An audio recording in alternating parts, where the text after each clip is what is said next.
This program features live coverage of an African safari and may include animal kills and carcasses. Viewer discretion is advised.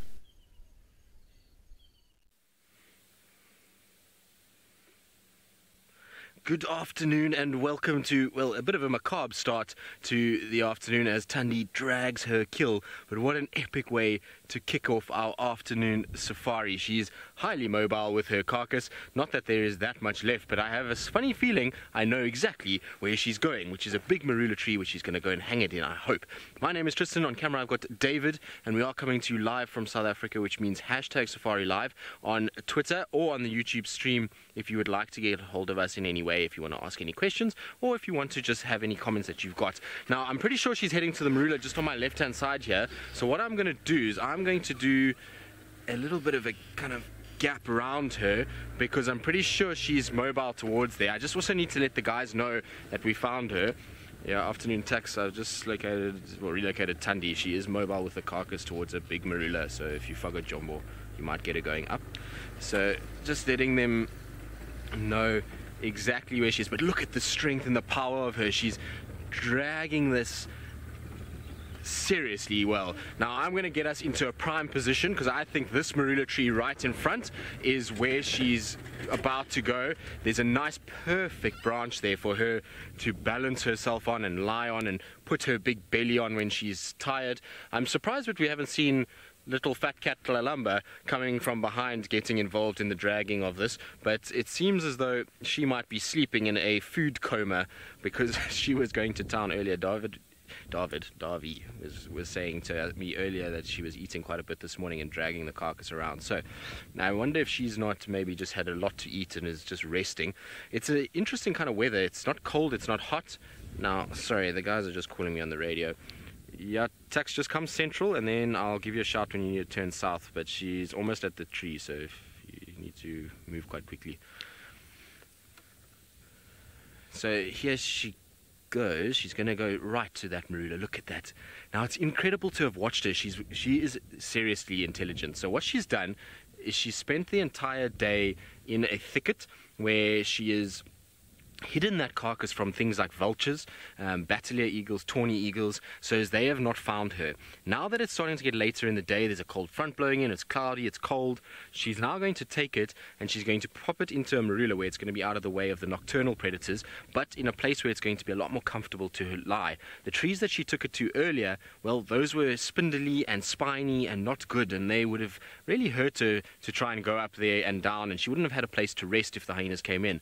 This marula tree, on the other hand, has got two perfect branches for not only her but little Kalamba too. Now look at this, she's going to go up, I'm pretty sure of it. She's just going to drop it there at the base. She'll catch her breath, muster her strength. Look, now watch the power if she goes up.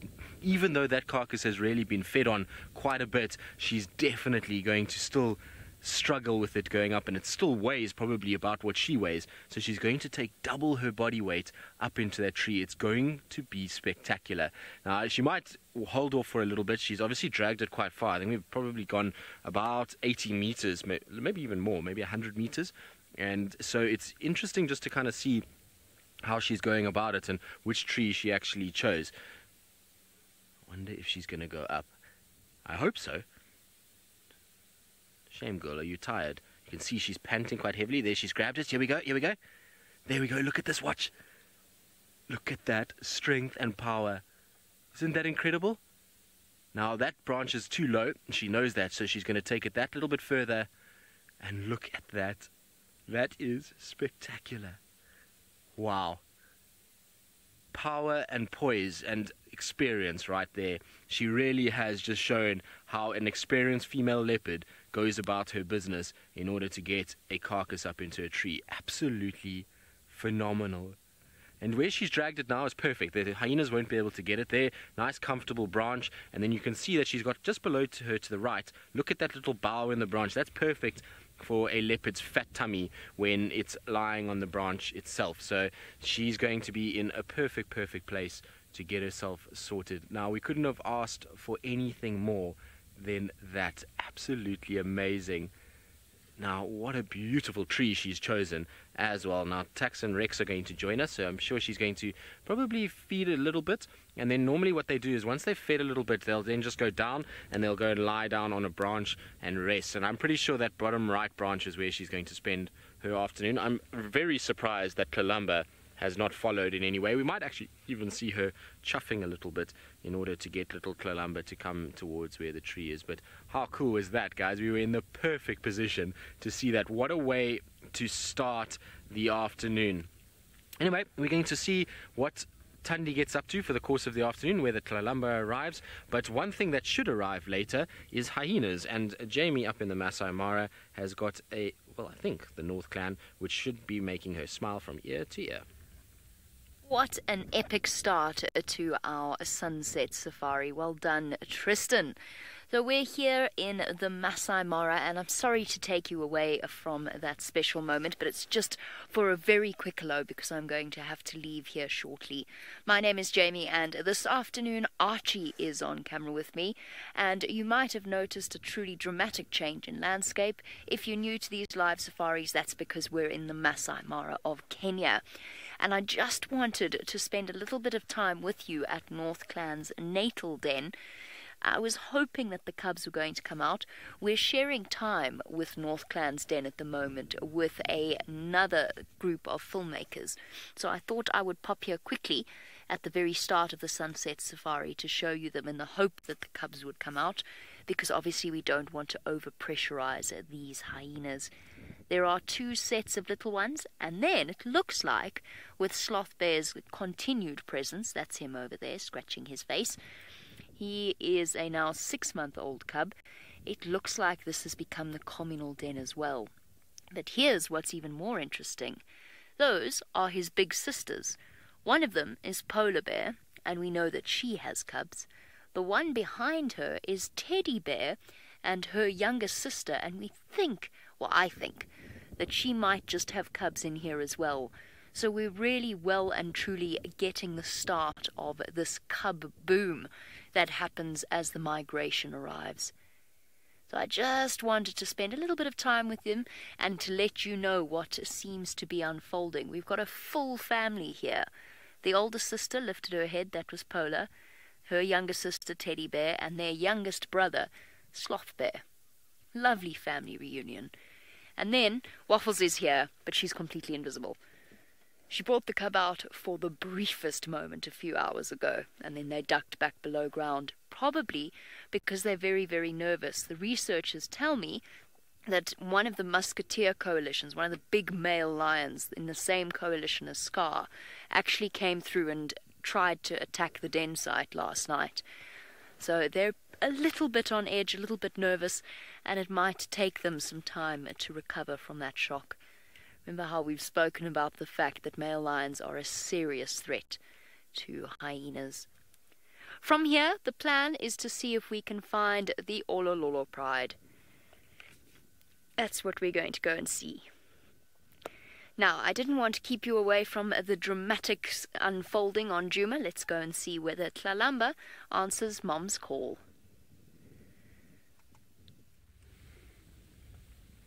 Well, Thandi has been chuffing and calling and been up in the tree. She was looking down to where Tlalamba was, and she's now just bounced out. So she's done her job. She's put the carcass away safely, and now I think she's going to go back and try and find the little one who was somewhere down in that area. This is how far she's going to walk, where she's already dragged this carcass. It's pretty incredible to see how much strength the leopard has got. You must understand that that carcass is not a smooth object that pushes with wheels. It's not like pushing a little trolley in a supermarket.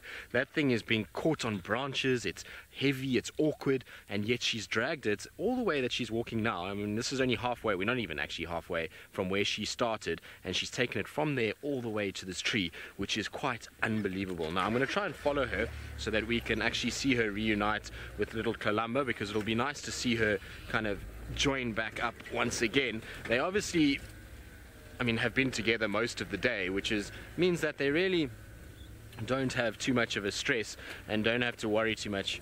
So Rex is going to go round a little bit, which is cool. So we'll just try and slide in here. So it's not that she's panicked or anything like that, but she just wants to probably show Tlalamba, look, this is where the kill is at. This is where you need to kind of go. But amazing strength and power that we witnessed. You can see she's still going, and I mean, that's a long way to be able to drag a carcass. It really is quite something. Oh, there's little Tlalamba. I can see her now. So she's just basically coming up towards Mom. We should get a nice little reunion between the two of them. How amazing is this? What a way to start. So I'm going to just stop here because little Tlalamba is now looking in all the trees. So she's going to come straight to where Mom is. Mom is going to wait for her, and then the two of them should turn and go straight back to where the carcass is. Look at this. Hey, little girl. She's so cool. Now Tandi's turned already and coming straight back towards us, which is absolutely amazing. It really is quite special to have these two around and in this area. They are amazing cats, and to have Tandi kind of spend as much time as she has lately with us has really been quite... Now there comes little Tlalamba. She's a little bit more cautious as to what's going on. She's decided that she's just going to check everything out. There's Mom has found herself a little prize piece of meat that she's picked up. It's obviously from when she dragged it. This is the way that she dragged, that she obviously dropped a little piece or it broke off, and so she's going to go and very proudly go and find herself a spot to munch down on that. Little Tlalamba will follow Mom and just kind of head off into the thicket with her, which will be very cool. So Francis, you say Tlalamba dragging the kill this morning was hilarious. Well, she looked as though she did a good job from what I saw. I mean, David showed me a few videos of it, and she seems as though, even though she's small, she was able to drag it around a little bit. I mean, obviously, if that impala was a full piece of meat, there's no ways that she would have been able to. She's just too little at this stage. But she still did a good job, and at least that instinct is there, is that she knows to drag to a thicket, drag it under cover before then, you know, trying to look up into trees and those kind of things. And the instinct also with her mom is to look up into trees when Mom arrives. It's quite interesting actually to watch it. So, you know, it's kind of that trained behavior that when Mom arrives, sometimes there's going to be a carcass in trees, and so she looks up in all the trees just to see where they are. And let's see if the two of them are going to sit together. Now, obviously when there's food involved, generally Mom can be a little bit on the grumpy side. So let's have a little look quickly. No, she's decided she's going to move off for now. Still not 100% confident around too many cars as little Tlalamba. She's quite fine when there's one car around or even two, but a threes, sometimes she gets a little bit like, I'm not quite sure, especially if they're all moving at once, then she kind of gets a little bit nervous about it. So still need to kind of get her used to everybody, and she will, I mean, she's gotten a whole lot better than when she was a tiny cub, and so with time, you know, we should start to see her being just fine. Now, Tandi, what I'm pretty sure she's going to go do is just going to go and do a little bit of a cleanup. She's just going to make sure that there isn't any other bits that have dropped that maybe a hyena can come and find. You might find her just scraping some soil around where they fed for most of the day. And that's exactly where we found her now, where she's gone and is sniffing. That's where the carcass was. And so she might just check that out, find if there's any pieces, eat those. If there's nothing there, just scrape a bit of sand around there just to stop the hyenas kind of finding her that easily. Also, she might know that there's a few little pieces that have dropped down. You can see she's found something there that she's just hoovering up. It was very interesting to me that this morning she went back to where we were and where we looked at the liver and the stomach content and all of that, and that she actually went back and ate all of that. I'm quite surprised, even with the fact that we had been sitting there and the scent of us standing there, that she didn't mind actually feeding there as quickly as she did. I mean, I would have imagined she would have gone back there during the course of the day, but I mean, it was almost immediately after we left, she went back to that area and ate all of that stuff. Right. Now, we have had the most ridiculous start with two of our spotted cats here in the Sabi Sands, and it just seems as though it's going to be one of those days because, well, James is sitting with the semi-awake Hosanna.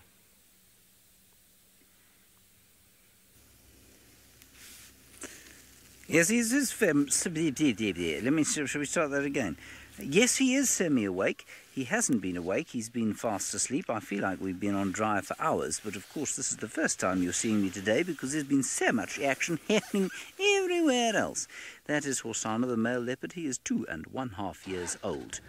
And it is, of course, marvellous to have 3 leopards on game drive already. And you might just hear in the background. No, it's stopped now. there is a monkey calling, alarm calling at Hosanna, very dissatisfied with the fact that there is a leopard sitting here so close. Is the monkey still there? I think he is still there. He's up at the top of the tree there. There we go. Good. So you would have seen that. My name is James Hendry. It's nice to have you with us here on the Sunset Safari. And of course, we'd love to hear from you using the hashtag SafariLive on Twitter and of course the chat stream on YouTube. You can send us any questions or comments you'd like to. I've been asking lately for insults and jokes. You can still send those too if you would like to. I'll make the insults relatively gentle to start with, and you can ramp them up towards the end of the afternoon. Now, that's quite interesting. Let's just have a look at what this little fellow's eating. I think he's probably in the process of eating some fresh flowers. Yep. Looks like some new knobthorn flowers on the top of that tree. And like I often say, I just cannot understand how a monkey sits in thorns like that. They have got unbelievably, I suppose, tough skin and an ability to deal with pain far in excess of our own. I'm sure there is a relative cuteness about monkeys, but I've got to tell you, I vacillate between being impressed with their cuteness and deeply irritated with their thieving natures. We've got a couple that are hanging around camp at the moment, and one helped itself to a burger at brunch today. Took a roll out, spread some mayonnaise on it, put a patty on, added some lettuce, a bit of tomato, a bit of cheese, took one of the vegetarian patties, which was a mushroom, and then settled into eating it on the roof. All of that happened in about 3.5 seconds before we had the chance to chase it away. Now it's going ballistic because Hosanna is now starting to move. Let's go back to the leopard. He's now starting to move slightly. There he goes. I think he's tired of listening to the beastly monkey shouting at him. Of course, there's no reason the monkey shouldn't shout at him. There we go. Now, he's got quite a portly belly at the moment. He did eat quite a lot of Anyala before his father lifted it off him.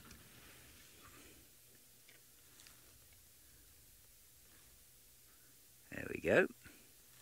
And he's got his tail up as if to say, I'm no threat. I've told you that all before, of course. And the only thing that is alarm calling at it now, other than the monkey, is a few guinea fowl, which are just over there down in this little dry dam, and they're going.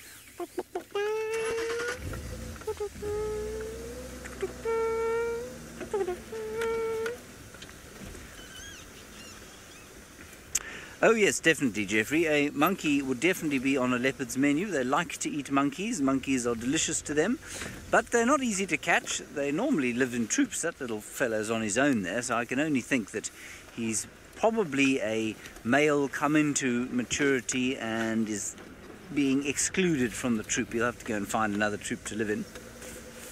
But they're definitely on a leopard's menu, especially a young male leopard like this. But quite often, older, more experienced leopards won't bother with things like monkeys. They will eat them from time to time, but not all the time. And I have heard that if a monkey is actually caught by a leopard or a dog or something like that, they are able to defend themselves with tremendous speed, scratching and biting, and they're a ball of terror. Now I think this cat is going to follow his normal line, which is down into this drainage system, which is pretty easy, and then along the tambuti groves that line the western side of the riverbed. He's very lazy. I think he's just tired of the monkey, perhaps, and he'll find a nice shady spot. Karen, a large bird would definitely take a monkey from a tree, possibly not in this area at this time.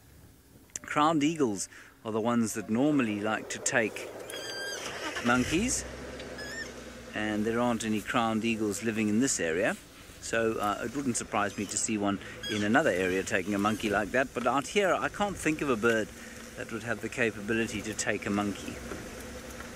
It's not easy to do, very difficult in fact. Oh, it's bumpy, yes it's bumpy. Yes, he's doing exactly as predicted.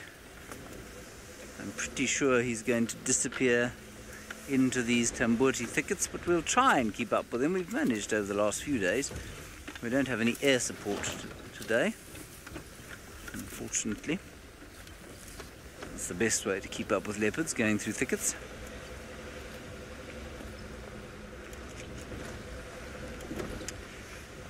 Alright, I think let's go back to Jamie now, who seems to be on the search for her own animals. I'm sad she's had to leave the North Clan natal den, but let's see what else she has for you.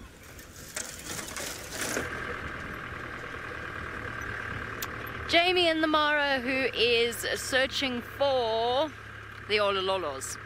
So here's the story behind that. The Olololo is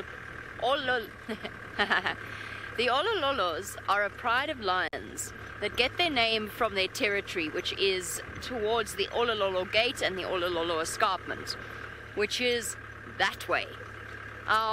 Last year when we got to know those 4 females, they raised 13 cubs pretty much underneath along the road that goes up to Angama Mara, the camp next to us, and to our camp. Yesterday evening, 16 lions were probably about 25 kilometers outside of their normal territory, walking this way away from their territory. Why? And did they stay? Because what that means, those females have got, admittedly no longer 13, 12 young lions to kept fed. Those lions are now 1.5 years old. I think they heard the call of the migration, and because it's not making its way up to that top northern corner, I think they've decided to take matters into their own hands, so to speak. And they've come this way. What that means for the Owinnos, the sausages, for any lion pride, will be interesting to watch. Those cubs are not quite out of harm's way yet, though, and the females have taken them into the territory of Kipuli and his 2 young boys. It'll be very interesting to see how it plays out. Or they just went back again, which is entirely possible. It has not stopped raining. It's obviously not raining now, but it has been raining quite a bit. So any tracks that I might see on the road, they've been washed away. Tracking is difficult in the Mara, especially at high season with the amount of vehicles.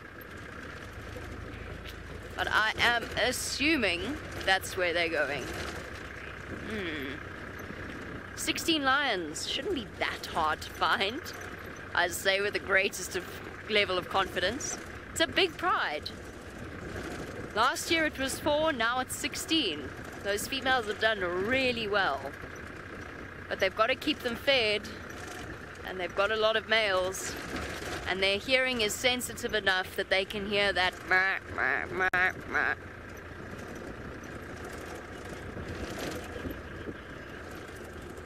Yvonne, I have absolutely no idea how Kinky Tail's doing or what injured her yet.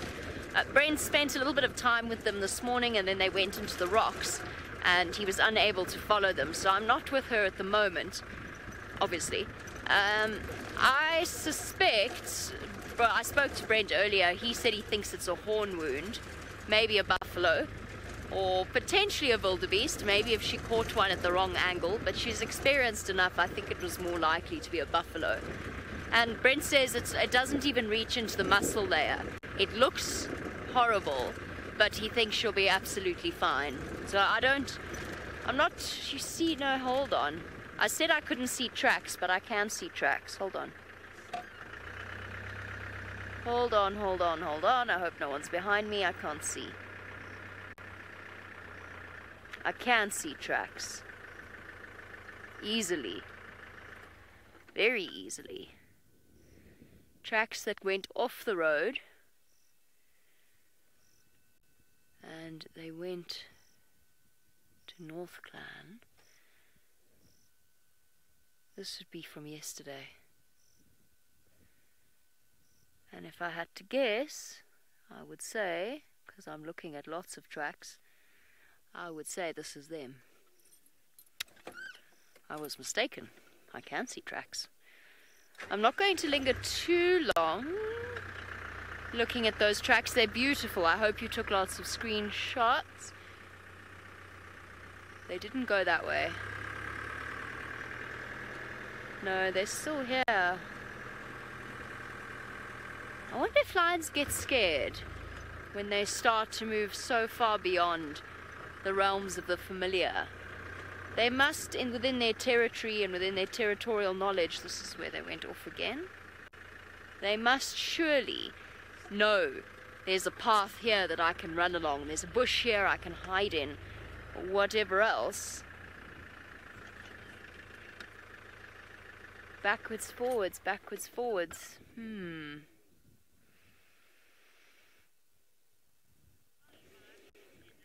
Lovely tracks.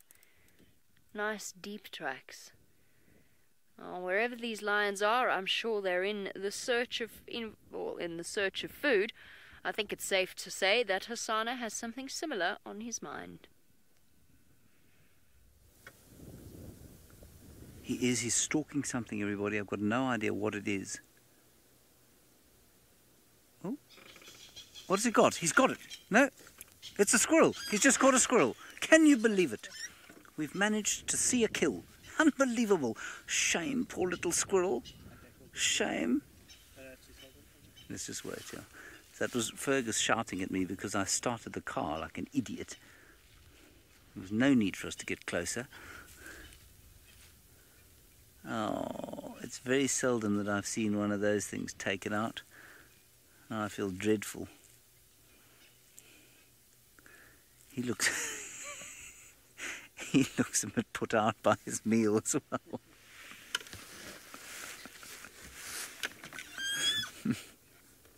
Let's go ahead and see if he hoists it like Tundi hoisted her kill.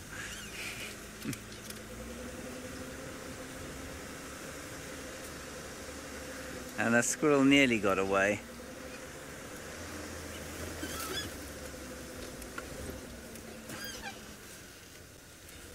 Oh, shame. Is that right, folk? Shame. Oh well, he's got to eat. At least this thing's too small for Hosanna to come and steal. I think he's just going to eat the whole thing. I know this is pretty disgusting. If you are a sensitive viewer, I suggest you look away. I think he's just going to eat it whole.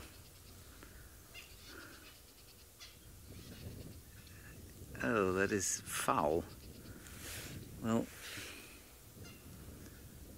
you can safely say it's dead. Now, oh my goodness.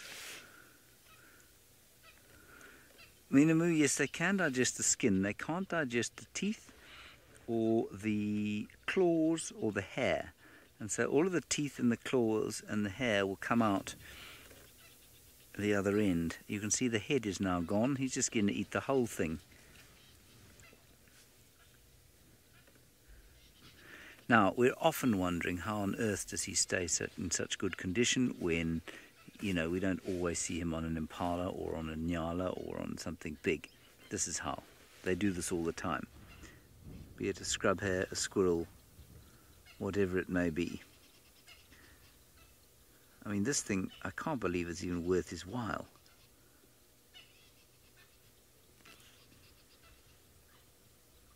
He's trying desperately to sort of... He's trying to... Oh, I see what he's trying to do. He's trying to get at the organs but exclude the stomach contents because the stomach's a bit disgusting. This is called micro-eating, everybody. It's really...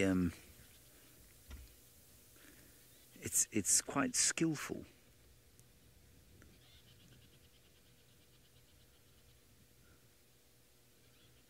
There we go.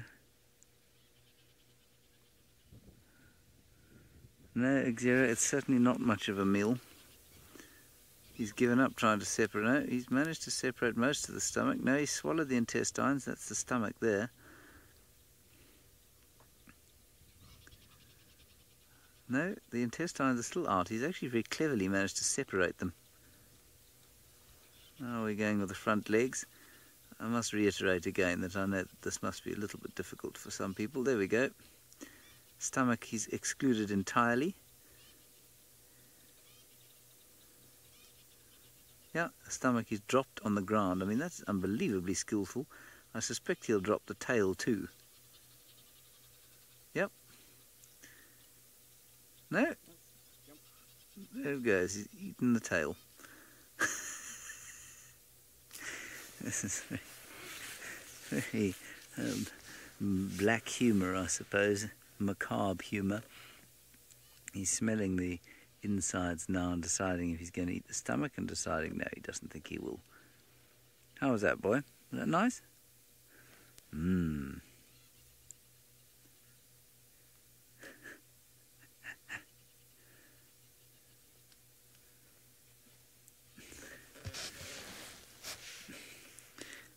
Now we have Conrad from the tech department sitting in the final control cheering on Hosanna, because he of course lived in one of the rooms in our camp which had a squirrel infestation. What they kept doing was dying in the ceiling and then smelling like the bowels of Satan himself. So he's quite pleased that one of them has met its end.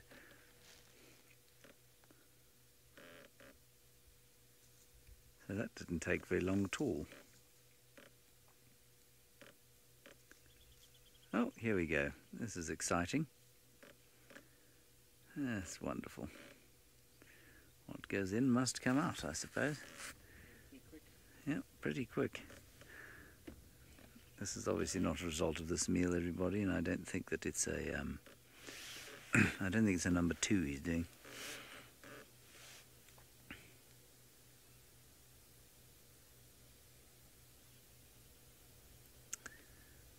Marvellous.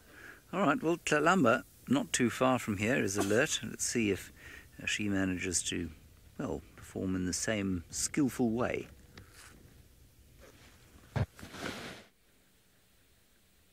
Well, she's got a slightly different target on her mind, because she's looking at rutting male impalas, which at her size is way beyond her capability at this stage. She will really not be able to get a rutting male impala, but that's not to say that she might not try stalk it. As you can see, she's working it out, and this is all good practice. Even if she doesn't get anywhere close and she misses, it's good that she practices and she tries to learn how to go about doing this. You can see that she's got her typical mom waddle that Thandi has, where she kind of moves her hips and carries on kind of slinking through the grass, and she's slowly but surely trying to worm her way closer towards those impalas, which will be wonderful to watch. It's going to be a very interesting process to see. Now I'm going to try and reposition, because obviously can't see her very well, and we also can't see any impalas. The impalas are quite far away. Thandi is behind us still. She's kind of back on a little termite mound where that thicket is, and whereas Tlalamba is slowly making her way towards the carcass. So we just want to follow her, because she, I'm hoping, is going to go up into the tree.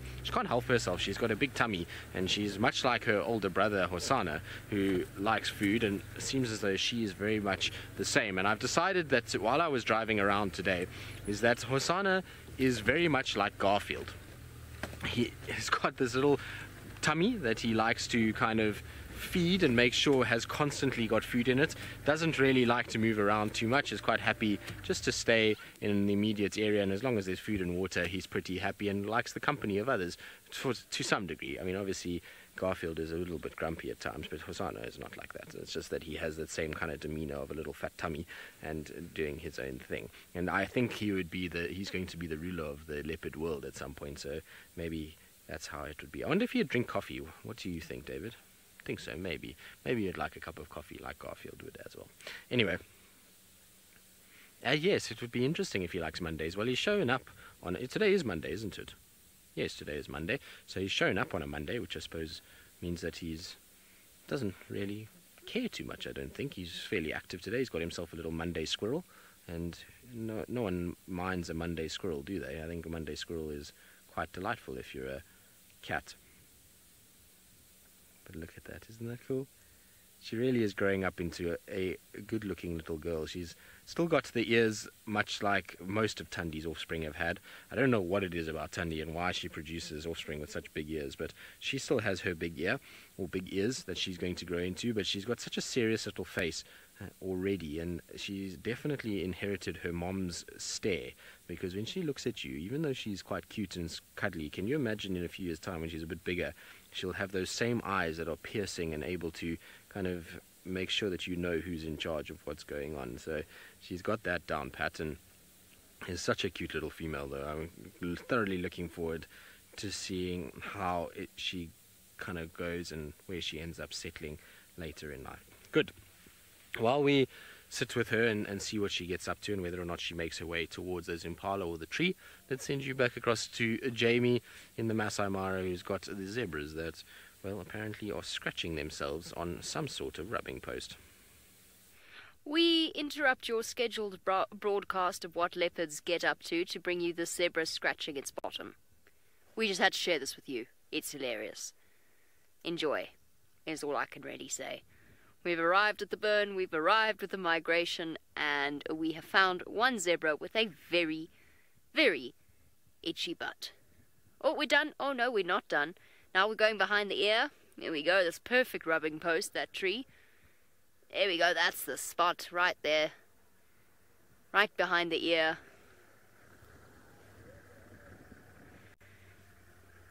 Get the cheek involved as well. Arm and neck. There we go, move on down.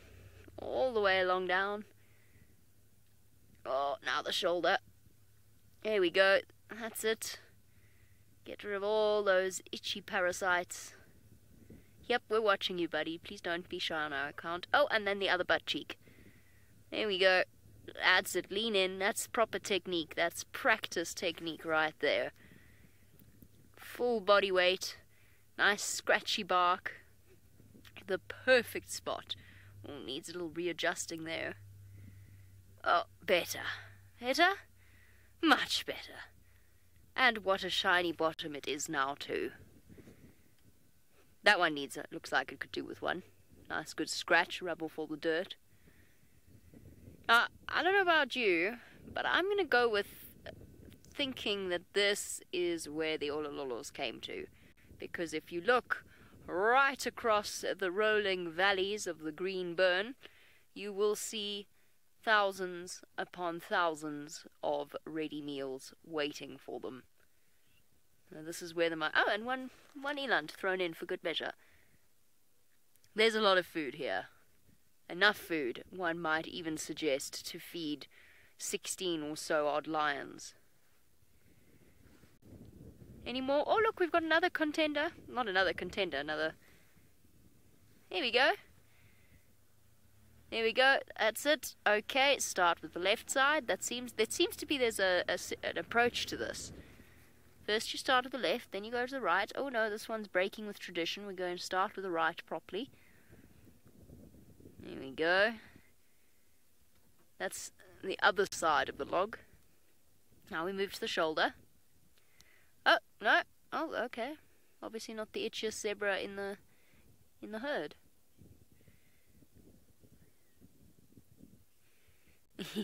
Pisces says, watch out for those splinters. Absolutely. This must be done with great care and attention. There we go, getting underneath the cheekbone. Or the jawbone, I mean. Oh, now the muscle of the neck. A strange feeling of deja vu. I have done a very similar narration about a year ago when the migration was last here. Except that time it was a sign, not a stump. Don't be shy. It's okay. Everyone has to scratch every now and again. You can carry on. Promise.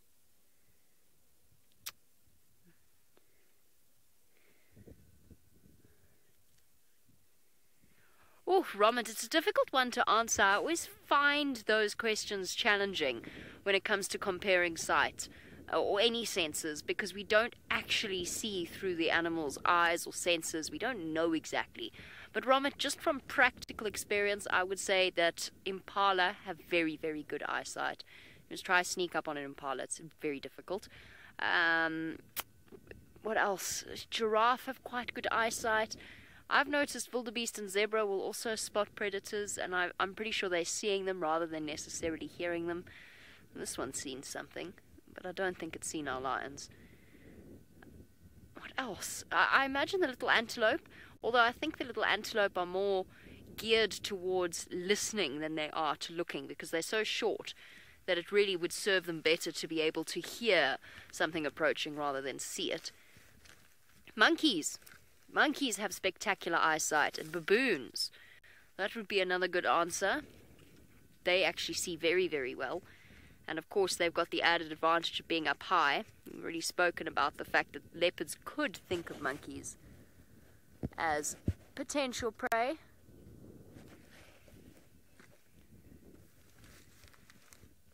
Well, I think the olololos are here. In this patch of gardenias, perhaps, although it seems filled with wildebeest at the moment. I'm not sure. It's also fascinating looking at the distribution of the migration. I'm looking at... Is there a car behind me? No. I'm going to show you the burnt area and the not burnt area, admittedly from quite far away. And you can get an idea of just how much animals love feeding on the fresh green grass after a burn. So the burn is actually split by the main road.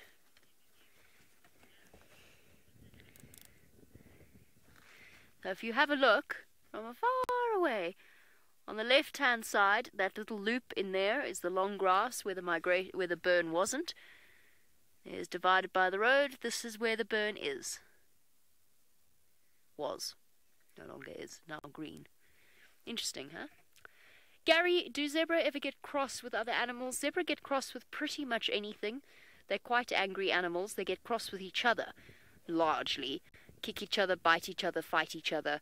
They can be very horrible to each other. I have seen them chase jackal. I've seen them chase hyena. I've seen them chase cheetah. Although all of those things sort of make sense because you want to, those are predators. I've seen them occasionally chase other antelope as well. So yes, zebra are quite grumpy animals, or can be quite grumpy animals. I've also been bitten by a zebra. Highly, highly unpleasant experience. Would not recommend. Like being bitten by a horse, I suppose. Just a wild one. The teeth are surprisingly sharp. Oh, so we might even get a kick here. Oh, so everybody's itchy today. It's after all the rain, I imagine. This one's... I don't know. I'm not sure that technique is the best technique.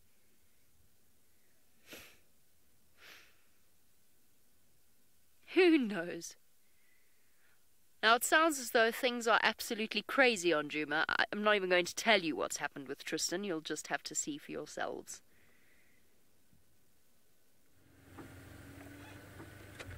Well, things are pretty insane. Well, we've got Tlalamba that's slowly coming back towards Tundi, but this is not the only approaching spotted pattern.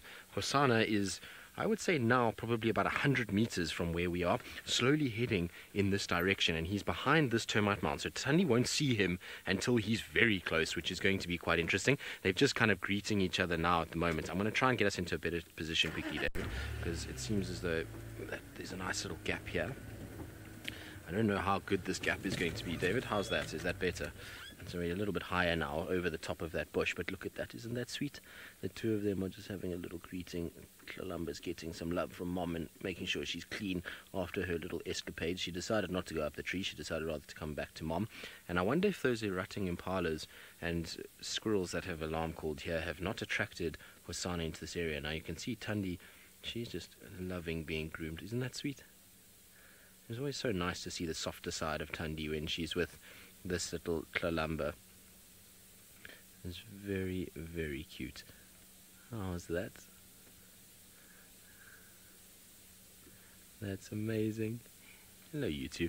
Now, I'm pretty sure Hosanna is going to make an appearance any time now, and who knows what that's going to mean for these two, because, well, we've got a carcass, which we know the last time there was a carcass, Hosana robbed Thandi and Tlalamba, and so this might be the carcass of thieves, because not only has it been robbed from wild dogs by these two, it might then be robbed from them by Hosana. We'll definitely not see a happy Thandi. She will probably chase Hosana around, but as we saw the last time, is that he's so much more bulky that he's pretty persistent in his way of trying to get closer and trying to actually steal food from these two, and so I'm pretty sure he's going to end up, and after his carcass was stolen by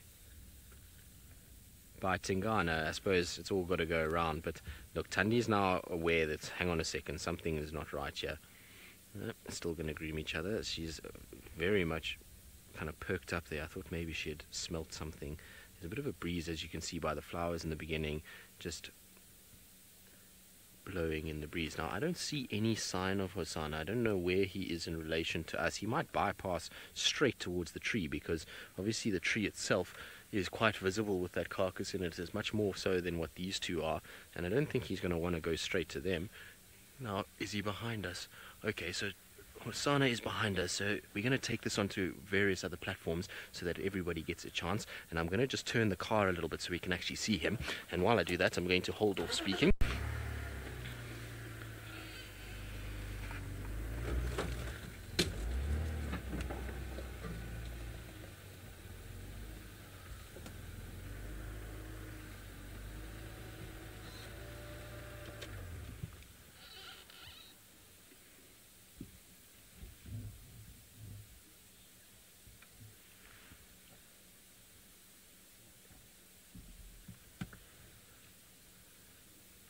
Well, good afternoon, everybody, and welcome to South Africa. We are coming to you live, and we're coming to you with a very special situation. What we've got is a beautiful female leopard that is sitting there. Her cub is just behind her in the form of Tlalamba. It's a little 9-month-old, well, actually 10-month-old cub now. And the thing about this is, while it is very special to see one leopard, it's even more special to see two.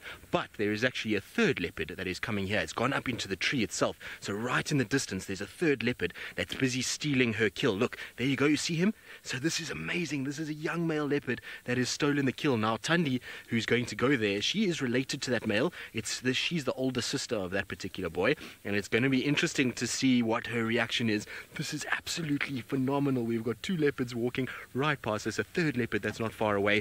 Absolutely insane. Now, I forgot to almost mention, my name is Tristan, and on camera I've got David, and this is live and interactive, so you can ask any questions you may have, post any comments that you have in the comment section below, and we'll try to get through as many as possible. Now, I'm pretty sure Thandi's going to head towards where this male leopard is. It's absolutely phenomenal that they've managed to find it. Now, this male leopard just killed a squirrel quite far from here and managed to eat that, and what's probably happened is he's probably smelt something or heard some alarm calls for this female leopard, and then on top of that has then also seen it in the tree, because it's quite visible where it is. It's not a kill that she actually made, which is quite funny, because it's the tail of the stolen carcass, because this particular carcass was actually stolen from wild dogs this morning by her, and now has been pilfered by a young male who's going to set himself up. So what I'm going to do is I'm going to go to where the male is, because, well, these two will come and they'll follow us in this direction, but he's going to be sitting pretty. Once he's up in the tree like that,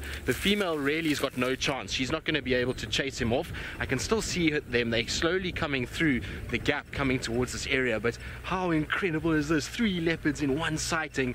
We are very, very spoiled, that's for sure. Now look, you see he's noticed them now. So he thought he had found himself an easy meal where he didn't have to worry about another leopard, but now you can see he's spotted the other two, and it's going to be very interesting to see what his behavior is going to be now with these kind of other two around, whether or not he's going to worry. He doesn't look too concerned. He's just carrying on feeding. You can see the carcass is actually quite stripped already, and that's typical of wild dog kills. Wild dogs will strip carcasses like this, and then it was stolen, and the 2 leopards have fed off it through most of the day. We found it this morning, and so the 2 of them have really had a good feed, and both of them have got nice round bellies. But isn't that spectacular? How cool is that, guys? We're being very, very spoiled this afternoon. It is something incredible to witness. Like I say, 3 leopards together It's really quite something. Now, April, you say Hosanna is learning from his dad. Yes, he is. So those of you who don't know the background to this leopard family that we've got the female leopard Tandi and Tlalamba, which is the mom and cub behind us. Then this is the male leopard Hosanna. Now, his dad is Tingana, who is also the dad of Tlalamba, and so that makes it quite confusing. And Tandi and Hosanna have the same mother, so it's quite a complicated story, but basically what's happened is that this young male has been hanging around the last few weeks, and he keeps making kills, and unfortunately they then get stolen by his dad, Tingana. And funnily enough, he's just come off a kill yesterday. They won a kill together with his dad, and his dad took it, and he didn't get any food, and so now he's done the same to his older sister, and so he's learning from his dad a little bit in the way he goes about things. But you can see that carcass is dangling perilously close to the ground. But here comes the other two leopards. They're going to come past now. I'm just going to try to get us in a bit of a better spot for when they approach so that we can actually see them coming. Let's just have a little look here quickly. It's going to be very interesting to see what their approach is going to be. Gary, yes, we are safe in an open vehicle, so the animals here have become fairly habituated to our presence and our being around. They know that we're not in any way a threat to them, but at the same breath, we're also not food. So they're not taught to eat us by their mothers, and that means that they generally are actually quite calm with us and around us. And so, you know, we try and avoid them touching our cars in any way, or kind of coming too close. If they put their paws on the car, we will then kind of start the car and try and move off. Now, the female leopard is just on our left-hand side. You'll also notice that there is a few cars that are around us, and that's tourists that have come out to come and see all the magic that is happening, and they are being absolutely spoiled. So, David, just to the right a little bit from where you are. A little bit more right, I think. There, just straight in on the right-hand side of that bush. She's just sitting in the grass there underneath that stump. Down a little bit, there she is. So you can see she's coming closer. Now I wonder if she's going to be brave enough to actually go up into the tree. But this is phenomenal. It's what amazes me with this little leopard family is that the cub for this mom obviously is around, and normally a young male leopard like this would be a threat to her and the offspring and the survival of her offspring. But because she knows this male, in some way she's spent a lot of time around him, and because he's so young and he's been very, very submissive to her up until now, she doesn't see him as too much of a threat. But look, she's scent marking, so that's a display to her, or to him, to say that I'm the dominant female here. You know, what are you doing up there? And the problem is though she's also calling, so she's calling her cub to come closer, just to make sure that the cub stays with her and stays around her and doesn't drift off too far. But absolutely incredible. Also notice she'll start to salivate quite heavily as her kind of adrenaline starts to pump.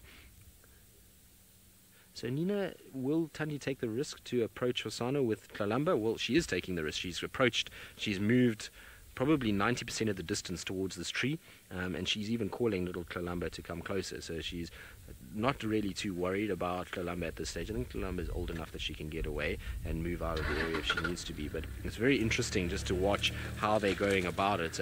Hosanna is in the tree, is growling a little bit, so he's just saying, you guys don't come any closer. I don't really want anything to do with you guys coming up here. And there he is. He looks quite relaxed though, doesn't he? Every now and then you'll see, look, there, he's just growling, and that's because Tandi's coming closer. Now I wonder if Tandi might even go up into the tree. The last time we had these two together, Tandi put on quite a display and really tried to chase Hosanna away from her carcass, but he was just too much power and too big for her that he eventually got up and stole it, and she then just walked around the area and kind of just tried to, you know, find her cub, really, actually, because the cub ran off because the two of them had a bit of a fight. Now it seems as though Tandi is actually now lying down. Hosanna is up in the tree and is quite relaxed, and this is just the most ridiculous sighting. How amazing. Now it really is not going to be every day that you're going to see something like this. We are very spoiled this afternoon. It seems as though we've gotten into a bit of a stalemate now.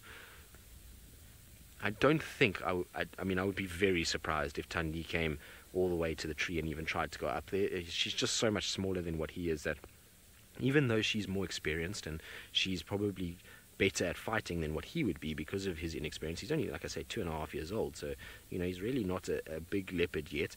And this thing is, though, he's just so much more powerful already. He probably weighs maybe, I would say, 30-40 pounds more than she does, even though she's a 12-year-old adult female. He's just that much heavier. You can see, look how big his head is, and he's got this powerful neck and shoulders, which is going to make it very difficult for her to go anywhere near him, and she knows that, so she's just going to just check around and see what's going to happen. And the three of them will sit here for quite some time. They'll all kind of mill about in the area until such time as he's finished that carcass. He's not going to go anywhere. What's going to be interesting, though, is that one day if his dad's going to arrive, because his dad, and where the carcass was yesterday that Tingana stole from Hosana, is not far away at all, and it could very well mean that Dad arrives here too, which would just be an interesting showdown, because so far he's been very tolerant of his son, but those days are going to come to an end at some point, because basically Hosana is getting bigger and stronger, and he's going to start becoming a threat. And if Tingana sees his son around his females and his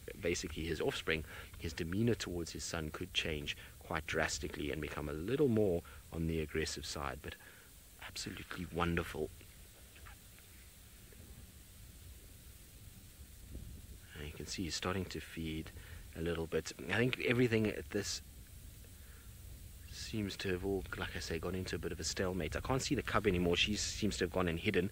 Tandi's lying down and sleeping, and while Hosana's starting to feed. So for now, we're going to say goodbye, and we're going to hope that you enjoyed this amazing sighting. If anything does heat up and Tandi does approach any closer, we will definitely bring it back live, but hopefully you enjoyed it, and we'll see you all next time.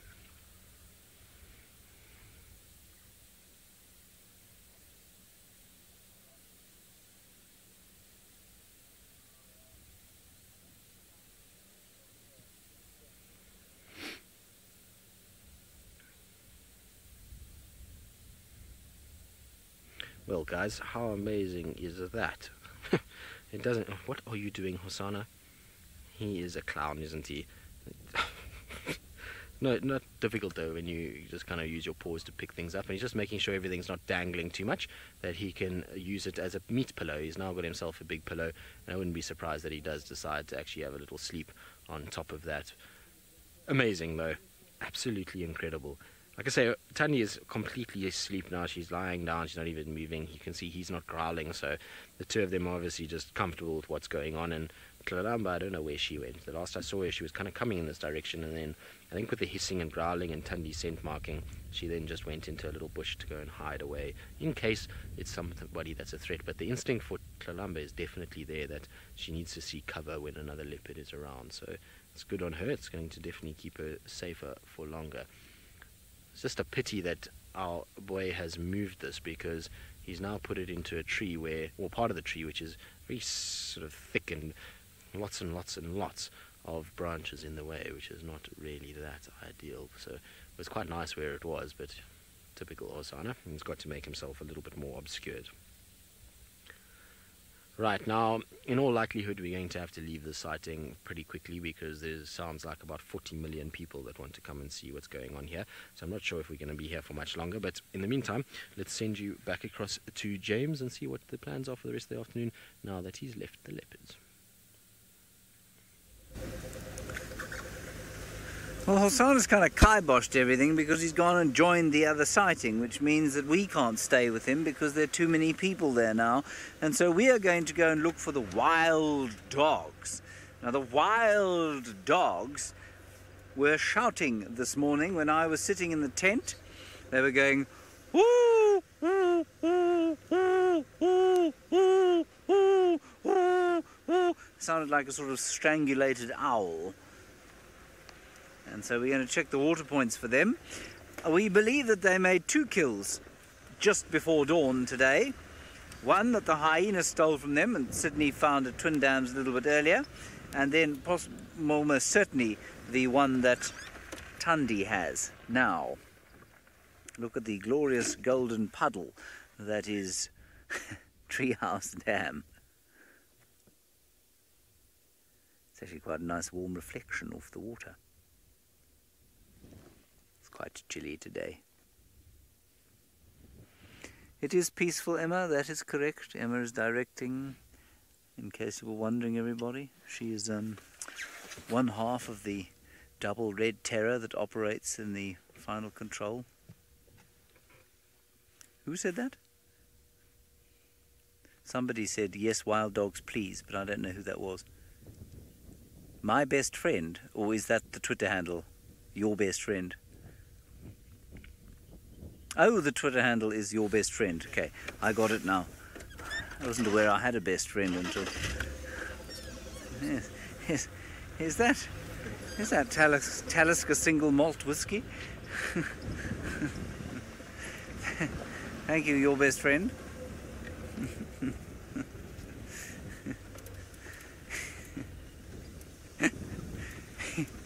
Is that Christmas pudding?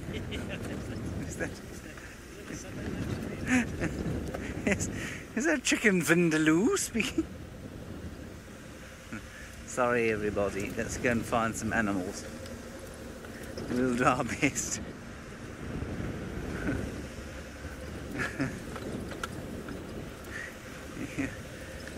Best friend. I'm quite looking forward to the coming season now, because I was looking through some tree stuff today and realizing, of course, that I haven't done a huge amount of tree stuff of late, and that's mainly because the trees have been, well, not much to look at.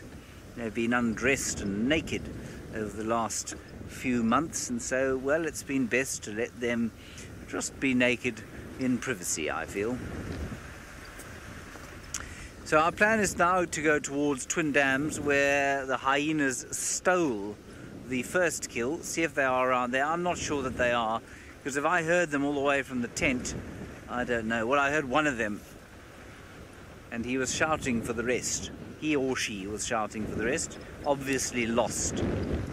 Oh, there we are, there are the tracks. The question is, when are these tracks from?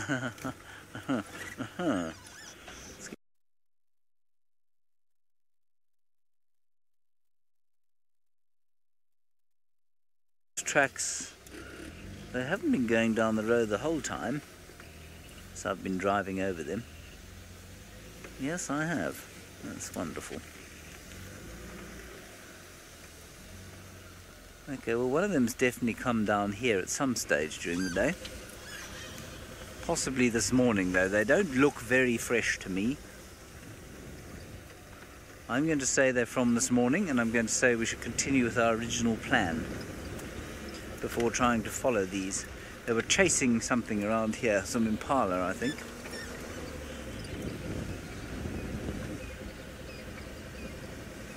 Sorry? Who's who? Poofy? Oh, Poofy Poof. Oh, I think, Emma, you mustn't be afraid to say Poofy Poof. It's a perfectly acceptable name in some circles. I think there's some rare Icelandic circles where I think Poofy Poof is an acceptable name. Very isolated community in Iceland. Otherwise, yes, well, I can understand why you're saying it quite quietly. Well, Poofy Poof, wild dogs maintain their territories by... Well, they don't really have territories. They roam far too widely to have territories.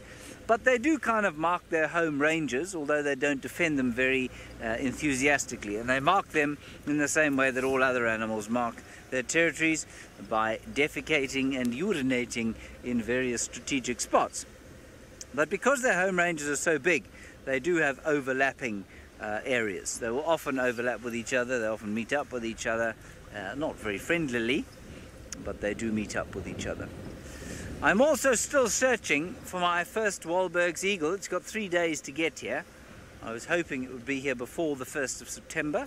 I seem to remember them being here before then. Last year and the year before that. Turn the Game Drive radio down because now everybody's deeply excited by the number of leopards there are where Tristan was. Not sure if he's still there or not.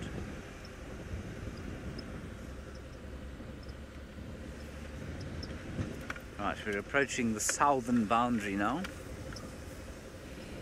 We shall take a turn towards the east and towards Twin Dams.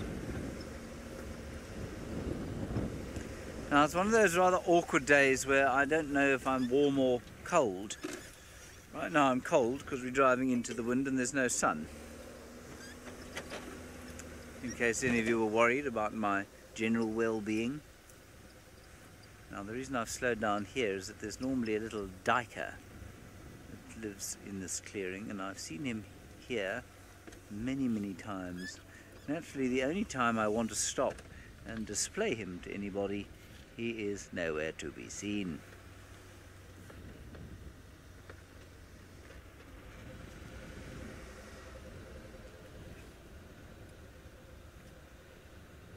I was just listening to a story about some buffalo which are not near us.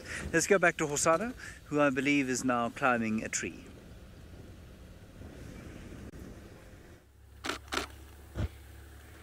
Well, yes, he is up a tree, and that's because he just stole Tandi's kill, and that's why he's up there and doing his thing. Now, Tandi and Kalamba were milling about just now, but it seems as though they might have actually moved off a little bit, and I wonder if they might be going for water at the dam. Might be worth James having a little look a bit later. But how cool was that sighting? Absolutely incredible. And this family dynamic between these leopards just continues to go and go and go and go and go. David, I'm going to go forward slightly for you because we're trying to wait for another car to just get into, well, there was another car that wanted to be in the sighting, and so what I want to try and do is just straighten us up a little bit so that we are less of a profile, and so that the others can also come and also enjoy from this angle, because this is the best angle that there is. But how cool is that? Look at him, he's just kind of staring straight down at us at the moment. He's got his paw on top of the rib cage and is just kind of staring straight at us every now and then, and it's amazing because every now and then he pulls the rib cage and it moves, and so then he flexes his claws and you can actually see the claws coming out as well as his teeth. It's quite a cool kind of comparison between the two. And look at the size of his paw. You kind of wondered if you saw Tlalamba dragging this carcass this morning, work out the size of her with that rib cage and then look at the size of his paw on the rib cage. It should give you a fair kind of comparison as just to how big that paw actually is nowadays. Amazing. That's very cool. As much as it's sad that Kalamba and Tandi lost this kill, it's still, I mean, I feel for Hosana. He's had a tough time of it. They've all taken from him. His last kill he just made, he got so little of it. That in a way, he also deserves a little bit. And also, Tandi and Kalamba didn't actually kill this. They stole it themselves. So I don't feel that bad, if I'm honest. I feel like they kind of got their feed out of it as well, and now Hosana's getting his feed too. Now, he is not concerned at all, is he? He is just going to have a really nice feed. Amazing. Now, the other interesting thing about this is that I was talking to James this afternoon about it, is that there was no chance that any of us were going to find this kill. If it wasn't for elephants, there was not a single track that indicated where this kill was, and it would only have been if somebody had followed Hosana here would we have known what had happened. But there really was no evidence of Tandi or Tlalamba, only because we just got a little bit of luck, where we kind of followed elephants and noises, and then all of a sudden, you know, out in front of us popped Tandi. And it just goes to show, I wonder how many kills she has that we never, ever, ever know about, because had we not found her today, unless she had gone for water, we would never have found her at all in this area. We would have probably driven around for days looking for her, and it's such a thick, dense section, it would have been hard to actually pick her up in these thickets. Anyway, at least we got lucky and we did find it, and we've had the most splendid morning and afternoon. To have a leopard on foot the way that we did this morning, and then to have this sighting we've had this afternoon, is very, very, very special, and we're incredibly lucky that we've seen what we've seen over the past, I would say, 6 weeks of Hosana's return. When did he actually return? What was the date that Hosana was back, and how long has it been? It feels like it's been quite a while now, so I would imagine about 6 weeks or so that he's been in this area and has been around. So it would be really, really quite amazing that he's provided as much as he has in the last few months. Right, now before James' bird flies away, let's quickly send you across to him. Look, everybody, there it is. It is the Wahlberg's eagly. The first one. And it's calling. I don't know if it's calling a mate or perhaps alarm calling. Just below it are some elephants that are moving away. But there is the first Wahlberg's eagly of the year. Hurrah! I'm most pleased. You can go back to the leopard if you want now, Emma. I was just very excited to show you the Wahlberg's eagly. And that is the pair of, or one half of the pair of the chocolate one and the white one that live not too far from here in a nest. I'm sure that's one of them. Let's go a little bit closer, see if we can't get a better look. For those of you who don't know, the eagle, of course, is a herald of the summer. It is a migratory eagle that arrives back around about this time of the year, and it's very exciting to see it back here because, of course, it means that summer's on the way, doesn't it? Very exciting. Just got here, probably could have been just today, actually. Ha! That makes me feel deeply happy. Makes me feel very hatty. For why it should make me feel hatty. Sometimes they do that when there is a predator below them, but I don't think that's the case today. We'll just follow up on the elephants as well, which are just in front of us. Obviously, large grey things, difficult to mistake. Romit, I think that the favourite food of the Wahlberg's eagle, sorry about this angle, Fergus, they're trying to get a few jackalberries here. The favourite food of this Wahlberg's eagle is probably lizards. They eat quite a few reptiles, but they'd very happily have devoured the squirrel that Hosanna devoured today. Having a little bit of a fight over some fruits, a bit of a family spat.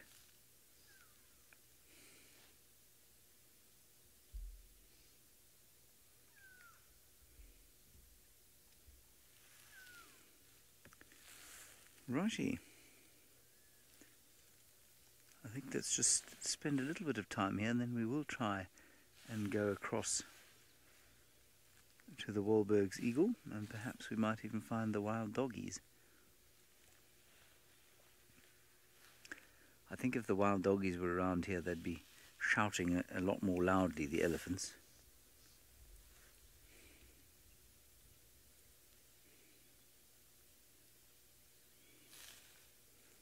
Isn't that nice?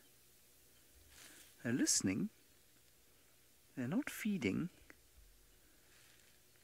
I'm not sure what they would be listening to.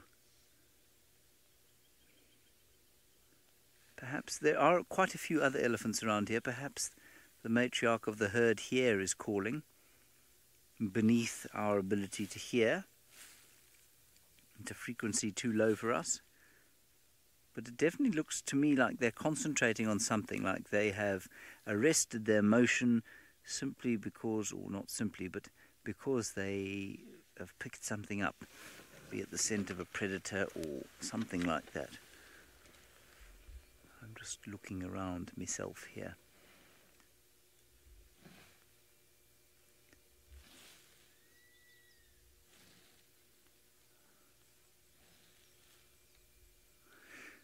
Alshar, it's a bit of a mystery. Wahlberg's eagles go up into North Africa.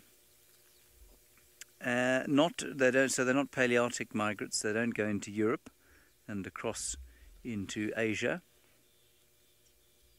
But we don't know exactly where they stop, because I don't think ornithology is particularly important in various parts of where they do stop. I think survival is probably most important in the areas where they do stop. Just sort of north of the equator, south of the Sahara. So they won't go north of the Sahara Desert. Let's carry on. There's the other one quickly. There's the other Wahlberg's eagle. You got it there? I think we're going to the Mara, everybody, but there it is.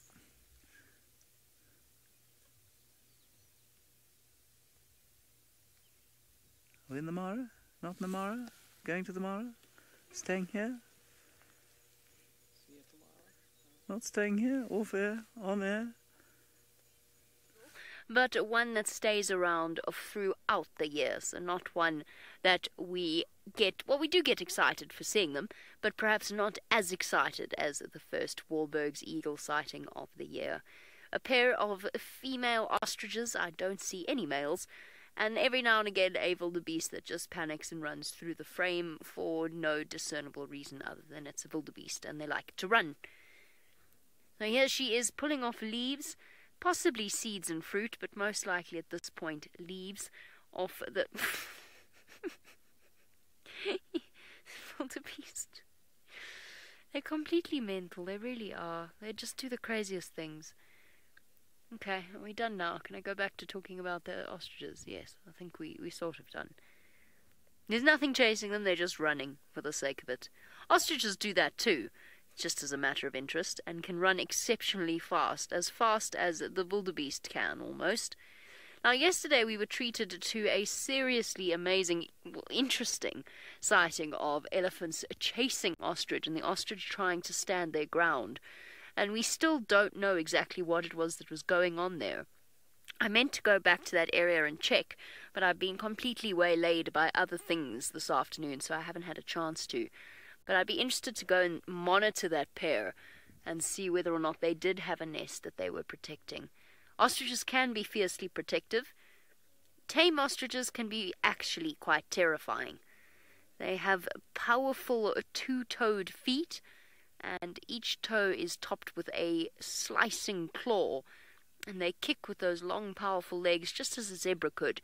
They kick with those long, powerful legs, and they can split skin. They can actually, could potentially even kill a predator. Leopards and lions don't really bother all that much with ostriches. They do occasionally grab them, but not often. Cheetah do. Sam, you want to know how fast an ostrich can run? I don't remember the top speed off the top of my head. It's around about 80 kilometers an hour. So it is just not quite as fast as a cheetah. So around about 80 kilometers an hour. What's that in miles? 40, no, 30, no, 40. I'm really bad at miles. What is it, 1.5? I've gone completely blank. I'm really useless with miles. I always have been. So around about somewhere around there. No, they are very, very fast animals at very top speeds. And for some reason people ride them as well, which I cannot think of anything more terrifying than getting on the back of an ostrich. Nor, in fact, do I feel that it's an animal that should carry humans. It's a bird. It doesn't seem very kind at all.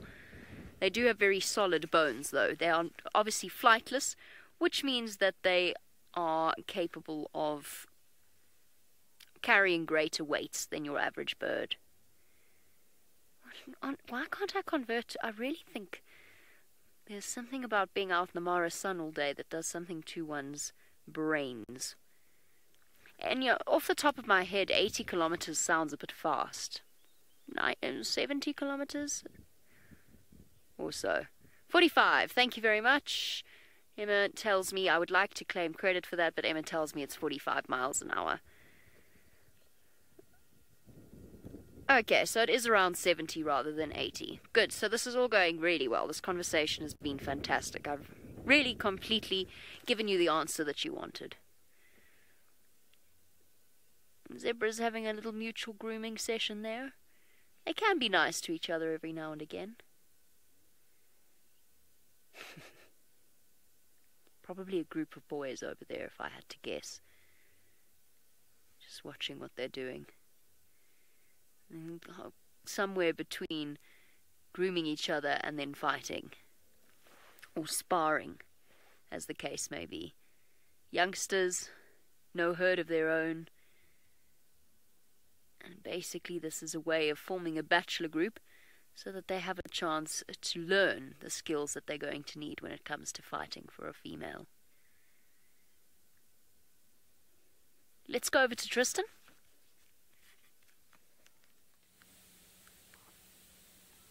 Well, you can see Tundi has just come in underneath the tree, so straight above her head is where Hosana is. Hosana dropped a piece of meat, and so Tundi has just walked in and taken it. And look at that, there the two of them are pretty much side by side. There's no real animosity.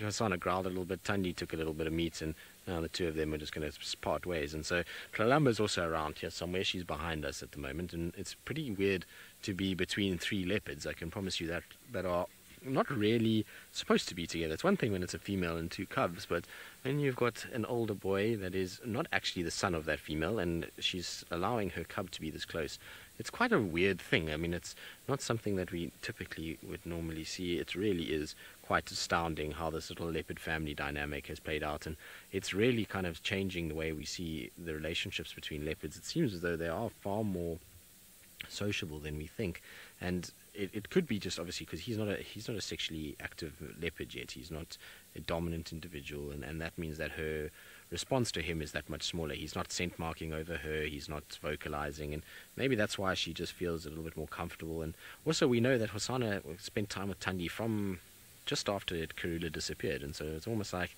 she knows that this is just basically a young male that is really not in any way a threat to her, which is surprising because obviously, you know, he has the power to kill Tlalamba, but for some reason they don't mind each other being as close as they are. It really is quite something to see them in close proximity like this. And look at that beautiful light on him. You can't ask for anything more than that. I mean, he could have been on a lower branch, but other than that, it really is spectacular light. We've got a bit of blue sky because the clouds have broken apart, which is wonderful for us. And we've got this golden light on his coat.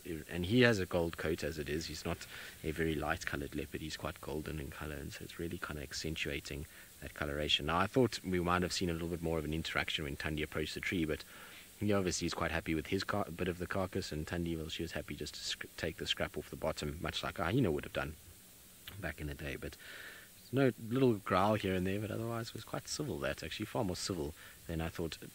Hosanna, your belly's getting so big you're going to fall out of the tree. He's battling to kind of keep the roundness at bay, and I don't know why he chose that spot to feed. It really is not a very comfortable area at all. I think he just wanted height so that if anybody does come up, that he's got space to maneuver and kind of jump out and around. You see it with Tingana. Every time Tingana is stolen from him, he ends up just jumping over Tingana and kind of utilizing other branches to get down. So I suppose this gives him a way out to use a different part of the tree if another leopard does come in. Well, it would be amazing if Tingana arrived here. Can you imagine if they had all 4 of them together? I still want to see that, and the day is coming. We're going to see all 4 of them coming together at some point in the next few weeks. I'm sure of it. It just can't keep happening that we're getting 3 of them together at times and that the 4th one doesn't arrive. It's especially around carcasses like this. There's got to be a day where Tingana somehow sniffs it out and arrives in the area and makes his presence known, because, well, if anybody can smell a carcass, it is our big dominant male Tingana. So that day is coming, and I think that might be the defining moment as to how this is all going to play out and how incredible this actually is. If we see Tingana relaxed with Hosanna around Tundi and Tlalamba, then I don't know. Then Tingana is probably the most accepting male leopard that I've ever seen. It's crazy to think, though, that it amazes me, because if we go back to 2 years ago, well, a little over 2 years ago now, Tingana was the villain. Everybody made him out to be this horrible leopard that eats other leopards, and that he's dangerous and he's not good for cubs, and he shouldn't be around the cubs because he's going to kill them and kill the females. And he was really vilified as this horrible leopard by a number of people.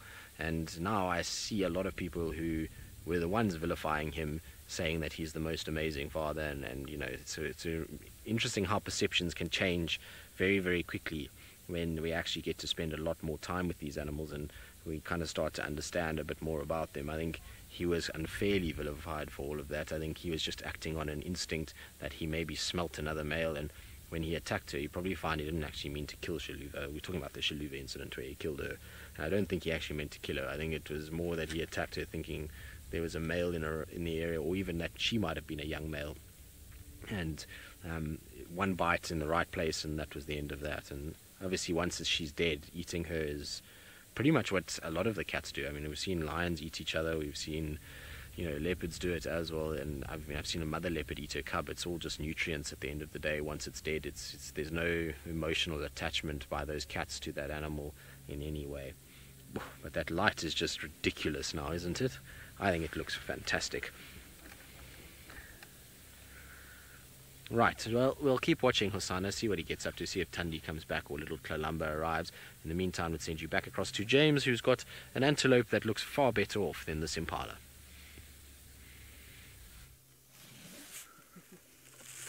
Yes, look at our antelope. Doesn't it look good? It's so good that it's able to fly. Fantastic flying antelope there. Beautiful. I've got another 2 flying antelope, if you wouldn't mind, up there, Fergus. That particular flying antelope is known as a saddle-billed stork.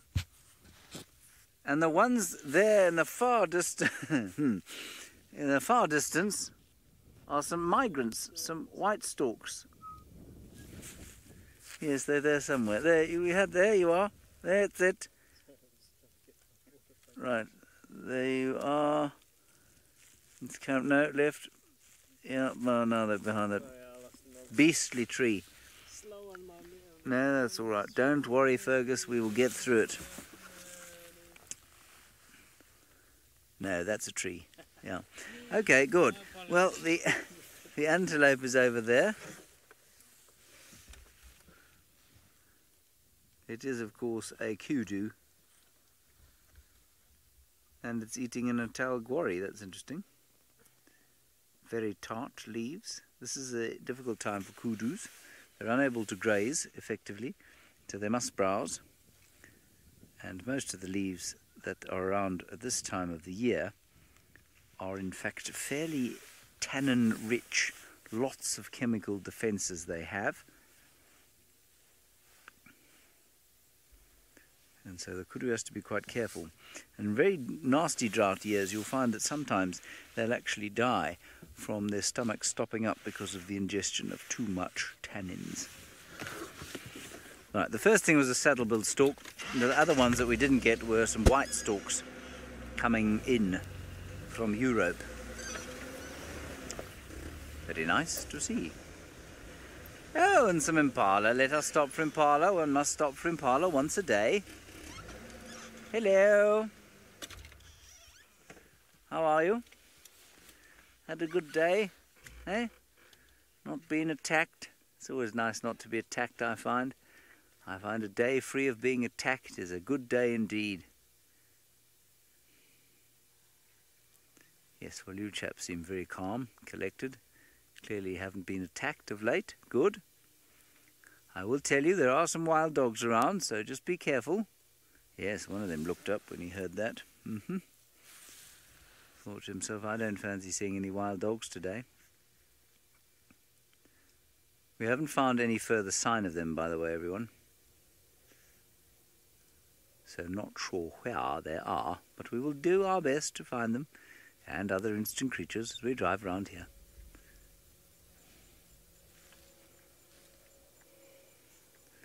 Lovely little peaceful sighting. Somewhat ruined by somebody flying an aeroplane about 3 feet off the ground over our heads. Hold on, everybody. When I say duck, duck. Duck.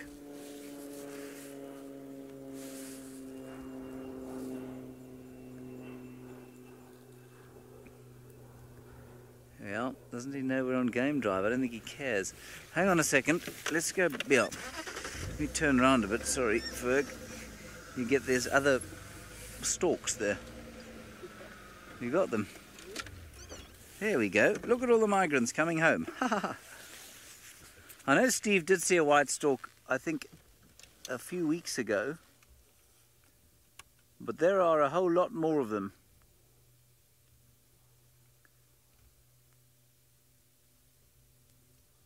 Hello, how was your winter? Welcome back. Good to have you here. Makes us feel like summer's on the way. As does the heat.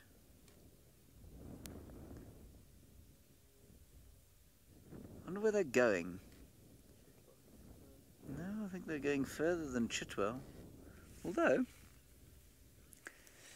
no guide monkey Egyptian geese reside with us. They do not bother to go anywhere else other than here. I think they're heading down to the south of the park. Maybe even further south than that, into Natal perhaps.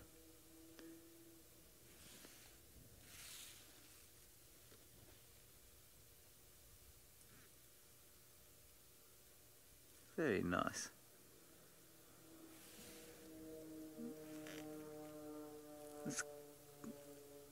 I hesitate to say this, but this fellow is either failing to land or he's doing some acrobatics.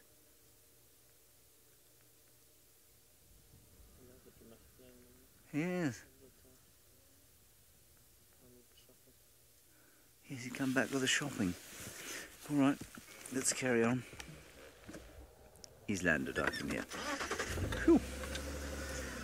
A little bit worried. Anyway, let's go back to the Marsi Mara, to the commonest antelope that they have over there. It is, of course, the Oribi. No, it's not.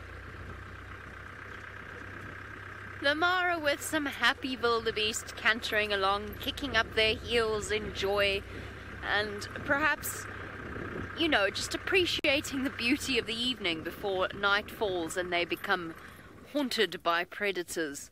Or hunted, I suppose would be a better word, but haunted works as well. The little ones cantering along, the big ones doing so as well. Now they are all spread out far and wide, and that will only last until it gets dark, which by the looks of the sky will happen quite early this evening. Oh, I'm having the James Hendry effect. Now, once the sky darkens, the sun sets, and it becomes very difficult for them to see, they'll actually group together in massive, tightly packed herds. And that's the way that they spend the evenings. Because, of course, when night falls is when most of the predators are actively trying to get them. Even cheetah, as we learned from our time following them through the migration last year. Tonight's going to be moonless, it's going to be pitch dark, and it's going to be very, very scary for them. And I can tell you that as soon as it gets dark, I'm going to be as far away from a large herd as I can possibly get myself. After one very scary stampede experience last year, it is not something I wish to repeat in the dark. During the day, wildebeest are fine. They still stampede, but for the most part they control themselves quite quickly. At night, all rules are forgotten and they run in swirls. And when 100,000 wildebeest run, they don't have far to go, or they don't have anywhere to go. I'm really sorry, I have absolutely no idea what Emma just asked me. I know it was a question from Sam. It was because I was just thinking about turning on my engine.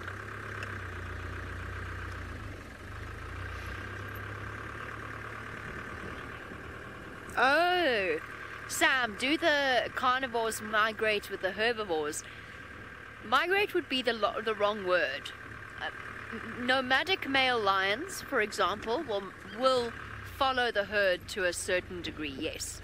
So they do that because at that point they're young, they don't really have an established territory or a reason to stick around.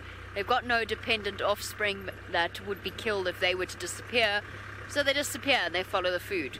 And maybe, just maybe along the way, they might find themselves a territory. Generally speaking, lion prides don't move around all that much because they're territorial, and why would they? But this year, with the severe lack of food that we saw before the migration, the fact that it arrived late, and the fact that the predators were as hungry as they are, we noticed a serious movement of the lions here. But that's not really a migration. That's a small movement of a isolated population. Scavengers like vultures, you could almost term it a migration because they do follow it. And they're just waiting for which I can actually smell. I think a hyena's buried one somewhere in this water. Yeah. I'm sure a hyena's found itself some food and stashed it in there. They love doing that. I don't know why. Wow, we are really in the migration proper now. Amazing. Sound effects. I thought it would would be easy to find these olololos. I'm getting conflicting information. Some people are saying they've gone, oopsie, gotta concentrate, up towards the escarpment. I don't know. I don't want to go up there right now. It's going to be an absolute mudslick. And I'll get stuck. Then I'll have to call Brent because he's the only person here who can come and get me. And then he'll never let me live it down. I'm not sure that's what I'm going to do. What I really want to do, though, is show you warthog babies. The little warthogs have started having their babies at this point of the year, which means there are tiny little piglets wandering around.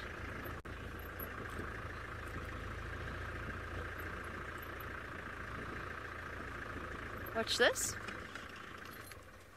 Don't stop doing it because I've stopped now. That's the problem with wildebeest. They stop being funny when you stop to look at them. Idiot. Don't look at me like that. Just rubbing his face on a pile of dirt. Beautiful. Well done, buddy. Let's just keep an eye on him because he might do something funny. Like go and chase another male. Because he's obviously feeling a little territorial there. Minamu, the hardest animal tracks to distinguish. Cats can be very difficult on hard surfaces. And pangolin can be very, very difficult because they almost look like scuff marks. Certain birds, light birds, frogs can be quite tricky. Depends, of course, on the substrate that you're talking about. They're the vultures I was talking about, or one flying past. Okay, he's not going to. The herds are starting to move now. They're starting to want to gather together in that group that I was talking about, that massive herd. I don't know how they coordinate who goes where. It seems to just sort of happen organically.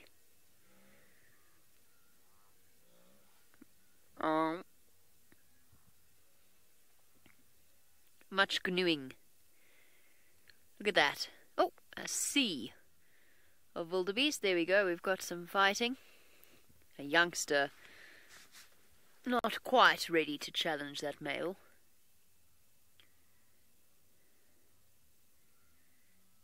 Imagine trying to keep track of each other in this.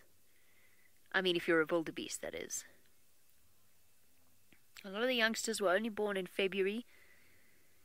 They're still quite young. They've got to stick close to mum.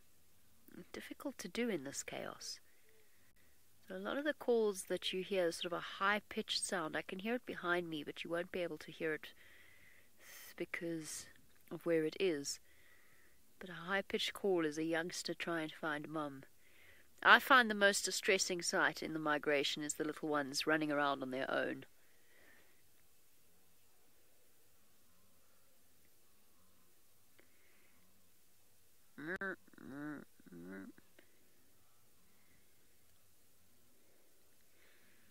I'm tempted to pull a Brent and tell you all to send through your best wildebeest impressions on #SafariLive on Twitter. He's done that before with mating leopards, and we all had to participate. I've done so many repeated wildebeest calls, I don't think I even need...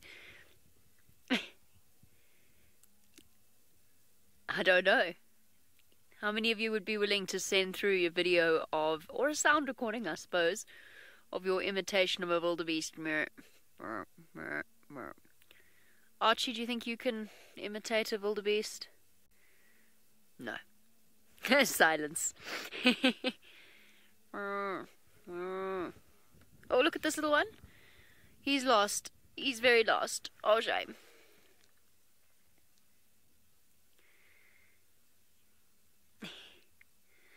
Oh, while I wait to see who of you is brave enough to take me on that, up on that particular dare, let us go rejoin Tristan and see what noises Hosanna's making.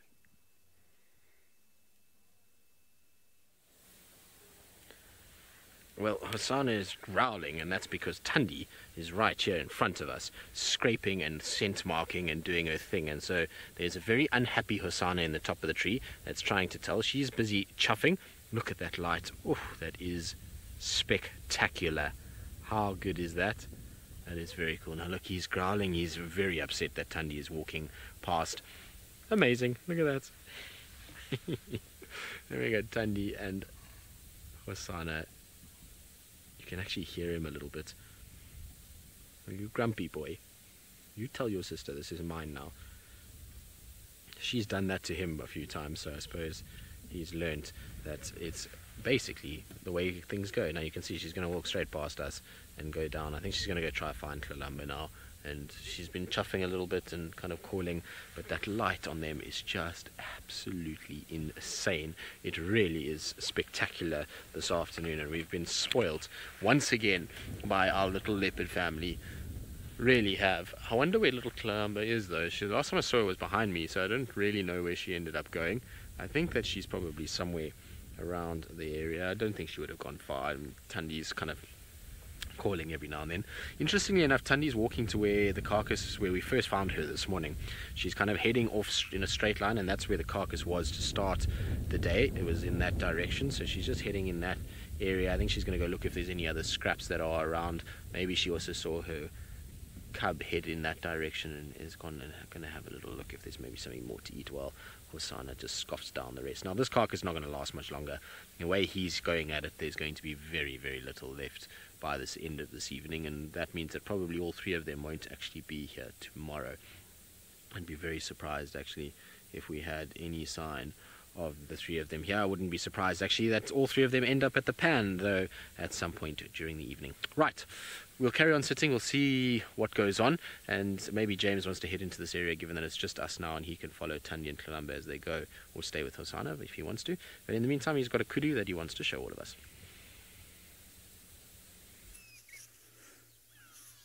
Yes, an antelope indeed, there it is. It is a nyala. Oh, there are the two African hawk eagles chasing each other, Ferg.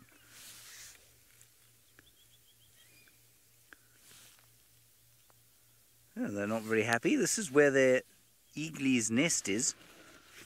Let me just quickly make sure that they are both African hawk eagles and that one isn't something else. Unfortunately, my binoculars had attached themselves to everything else in my box, so I couldn't bring them to bear.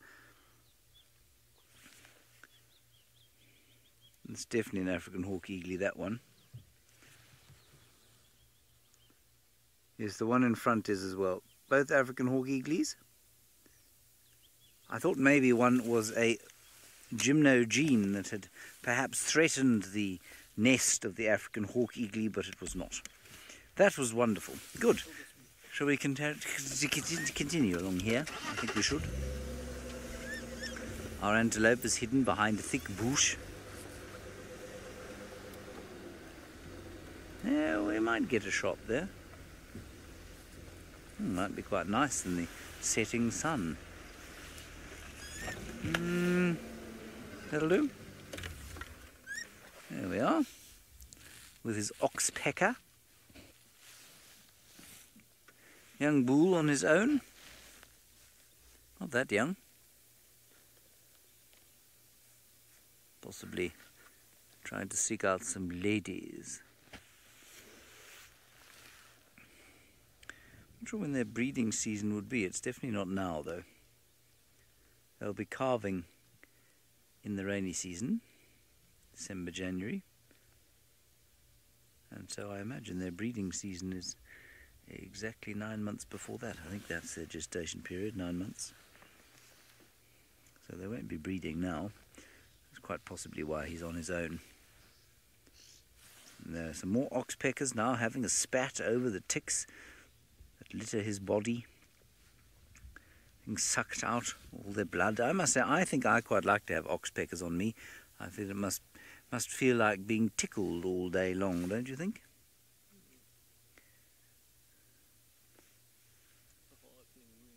Yes, as long as you don't have an open wound, as Fergus says. It wouldn't be very nice then. But luckily, with our opposable hands and ability to reach the rest of our bodies, we could just slap them off.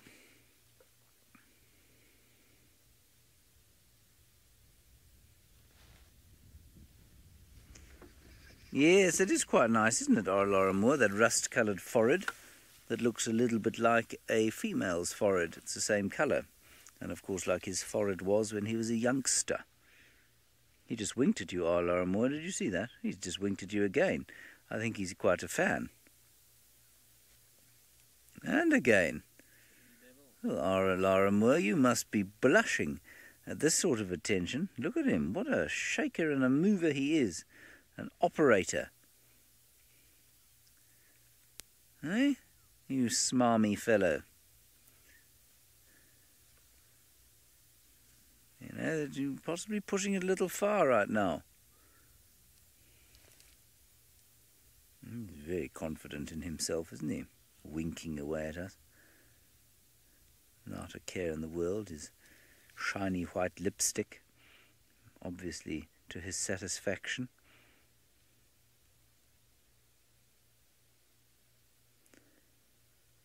They always remind me of children who've just been at ice cream with their mouths covered in white like that. Or my brother. My brother is a year younger than me, and he looks like that after he's eaten an ice cream. Alrighty, we're going to have a school drive now, everybody. We're going to be focusing on animals and what they eat. And so, well, I think the best place to start with that would be with Tristan, Thandi, and Kalahama and Hosana.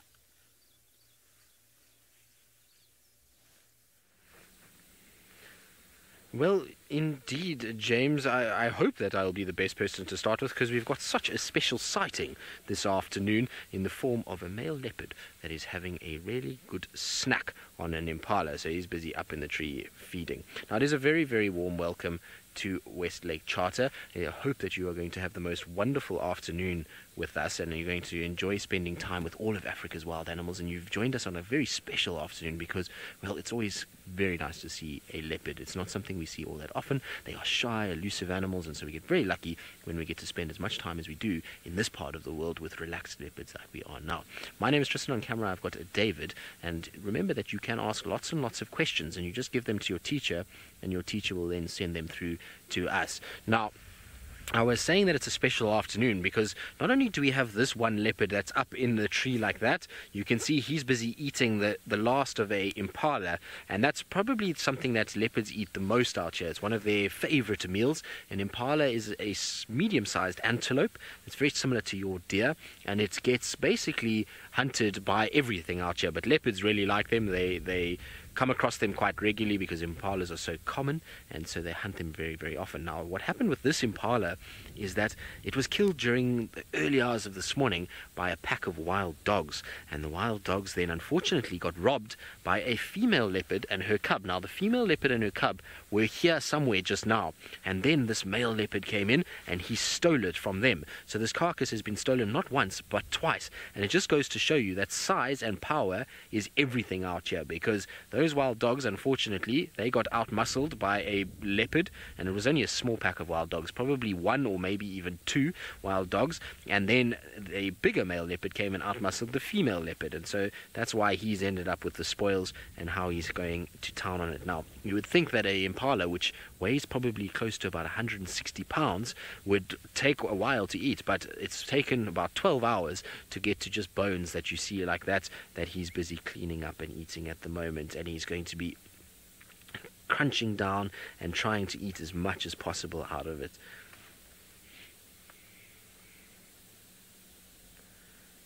So, Brandon, it depends where you are in South Africa. If you're here in this part of South Africa, in the wilderness areas where all of the big animals roam, the top predator undoubtedly is lions for the most part. Now, I say that hesitantly because sometimes hyenas can actually be the top predator, and that's only if they have lots and lots of numbers. So if you get big clans of hyenas, well, then they will actually be quite dominant, and they will even chase lions sometimes. But one-on-one, if we had to have a lion, a leopard, a hyena, a cheetah, a wild dog, and it was just a single individual, then you would find that the lions would be way, way, way on top. They really are the biggest and the strongest of all of the predators out here, and they outmuscle most of the animals most of the time, and especially big male lions. They really are massive animals, and they can quickly push others away. Now you can see he's quite high up in that tree, so once he's finished feeding, which I'm pretty sure will be fairly soon, because you can actually see his belly is starting to get really big. If you see, look where he's lying there, you see, look how fat his tummy is. So I think he's going to put his carcass nicely, finish one of those legs, and then I think he's going to find himself a place to lie down. Now he's already eaten a squirrel this afternoon as well. He caught a squirrel earlier and ate that too, so he's being a little piggy and eating a lot. Laya, how do leopards get up there? Well, you can see, look how agile he is in the tree. They've got very sharp claws that as they go up the tree, they'll sink their claws into the tree, and then they pull themselves up with very strong, powerful legs and neck and shoulders. And then they've got that tail that's quite long. You see the tail? Look what he's doing. He's trying to get the carcass so that it doesn't hang too much in case it's going to fall, and he's going to try and pull that piece off so that he can eat that. Now that tail will help balance him as he walks around in that area and tries to kind of figure out how he's going to eat this. I wouldn't be surprised if he comes to the ground to eat this one, because it's not going to be that easy to feed on. Oh no, he's now put himself in a very difficult place for us. I'm going to have to try and figure out another way to get us into position so that we can actually see him better than that, because he's kind of hidden behind the tree now a little bit. So we're going to just try and move quickly. Right, now while I reposition and try and get into a better view so we can see our male leopard a little bit better than what we have now, I'm going to send you to my friend Jamie, who's all the way up in East Africa, in Kenya, and she's sitting with one of the most amazing spectacles in the whole world. That Tristan will get a better view for you. And a very warm welcome to the students joining us, and welcome to the Masai Mara in Kenya. So you've just travelled across half a continent to the Masai Mara, which is an amazing thing. We're right up in central East Africa. So we're in East Africa, essentially, and we're in the midst of the Great Migration. So just have a look at what is all around us. Now, I would ask you to count them, but that would be an impossible task because there are just so many wildebeest here. Probably in this particular group, around about 500,000. It's difficult to even, I think, conceive of those numbers of animals. It's amazing. Absolutely extraordinary. And every year they make a long, long trip from Tanzania to Kenya. And the reason they do that is for the grass. So they travel, this many animals traveling together. If they were to stay in one place, they would eat all the grass around them and there would be nothing left. The grass would not have any time to recover. So what they do is they move in this massive, I suppose you could describe it as a circle. It's not quite as simple as that, but you can think of it as a circle, all the way from Tanzania, which is where they give birth to their babies, and then they come up right through into Kenya around about July, August. It's been late this year because of the rain, but they've come all the way up here, and then around about October or so, they start moving back. Now what we're going to do is we're going to drive in a little bit, and you can have a look at the number of wildebeest and just marvel at how many there are. So around about 1.5 million wildebeest will make the migration, along with a couple of 100,000 zebra. Now the zebra usually come first, and the reason that the zebra usually come first is because they are able to utilize a different part of the grass to the wildebeest. So although they like nice green short grass, they can actually eat the longer parts of the grass. And that's because they have different digestive system. So I don't know how many of you have ever been around horses. Perhaps you've seen what horse dung looks like. It's very, very grassy. And the same applies for for zebra, because essentially they digest very quickly. They can eat and digest, eat and digest, eat and digest. They don't have to spend too much time getting the nutrients out. Whereas wildebeest are like cows. So they're ruminants. They eat the food, they bring the food back up, and they chew it. And I've completely forgotten to introduce myself, I think. My name is Jamie, and there is a gentleman called Archie behind me. He's operating the camera, and he's going to show you all of the amazing things that we're seeing here in Kenya. It's raining a lot at the moment, so there's lots of nice green grass for the wildebeest to eat. Now while they're here, what they're doing is they're running around trying to keep track of each other. So you've got these little ones, over here.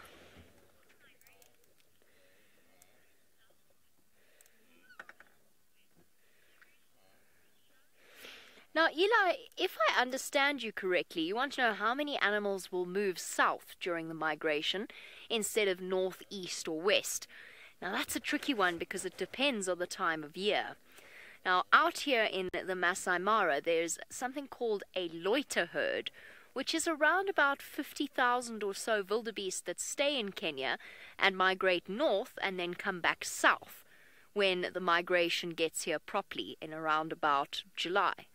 Whereas most of the herd will soon be turning around and going back to the south because it's that time of year. They'll have finished eating all of the grass, not all of the grass, but most of the grass, and it's time for them to leave this area and for them to for the grass to recover. But it depends on the time of year. So certain birds in South Africa fly north when it's our winter and your summer. So they fly north back into the northern hemisphere, or perhaps into Central Africa where there's more food. Then, when it's springtime in the southern portion of Africa, which would be your autumn or your fall, they will then turn around and fly south. So it really depends mostly on the time of year, and almost always they're doing that because of food availability. So they're following where the food is going to be best. And mostly, just the same as from where you are, the food, whether it's insects or plants, is better in summer, spring and summer. Look at this little one. Hop, hop, hop, hop. I love watching animals play. This little one is playing. He's trotting around enjoying himself. Wildebeest are fit, strong animals. They can run for ages. And that's what this little one is practicing. Run, run, run, run. You see that high bounce? That's that little antelope's way of practicing, saying to predators, don't eat me. I'm far too quick. I'm far too strong. Look how fast I am. I'm dodging, diving, jumping. There's no point. I'm so healthy. But mostly I think it's just doing it because it enjoys it. Trot, trot, trot. Now, a lot of people, a lot of scientists say that antelope don't play. I disagree. I think baby antelope do play. A lot. And gone. Off into the rest of the herd. Just having a wonderful time, enjoying the evening before it gets dark. Which is what we're going to do as well. I know we're looking at wildebeest here, but we're looking, actually, for some lions to show you. Now, we know that there was a big pride that was seen yesterday moving in this direction. Now, they will also be coming here for food.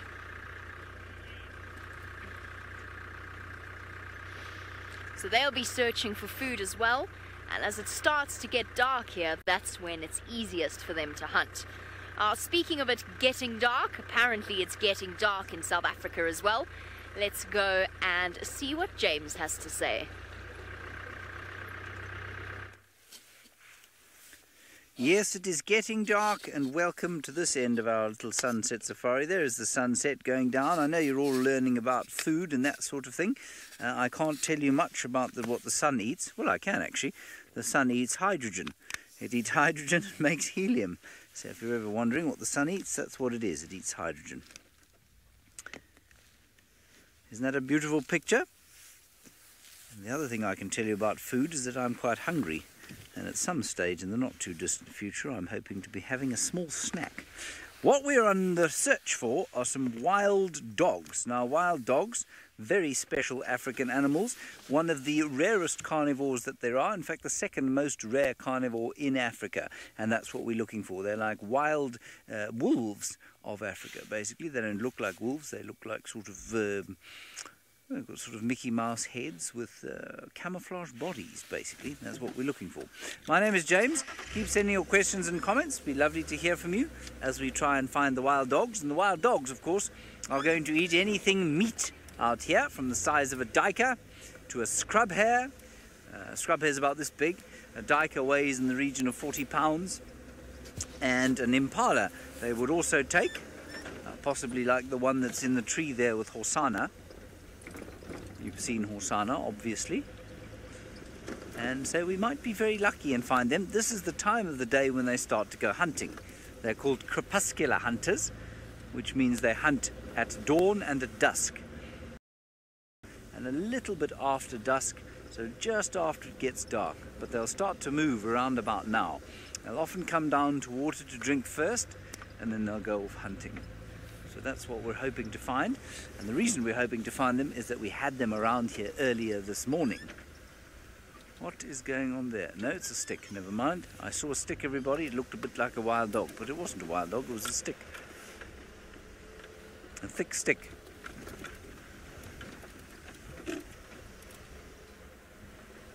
So the biggest predator, mass-wise, that the animals are afraid of here is a lion. A lion is by far the biggest predator that we get here. A big male lion will weigh in the region of 400 pounds or so, so that's very large. They will be the biggest. After that comes the spotted hyena, weighing in much less, at about 200 pounds or so, even less than that. And then comes the leopard, and then comes the wild dog, and then comes the cheetah, and then comes the wild dog. But wild dogs, of course, are in packs, and so they make animals very scared indeed. Much more scared than I think you'd find than they are of leopards. Alrighty, we're going to go up towards a clearing here. They tend to come towards the clearings as they hunt, and they do that because the animals are in the clearings. They come up into the clearings to get away from the thick bush at night, because of course the antelope don't see so well at night. Alrighty, let's go back to Tristan. Hosana's not too far from here. He will hope that he doesn't see any wild dogs.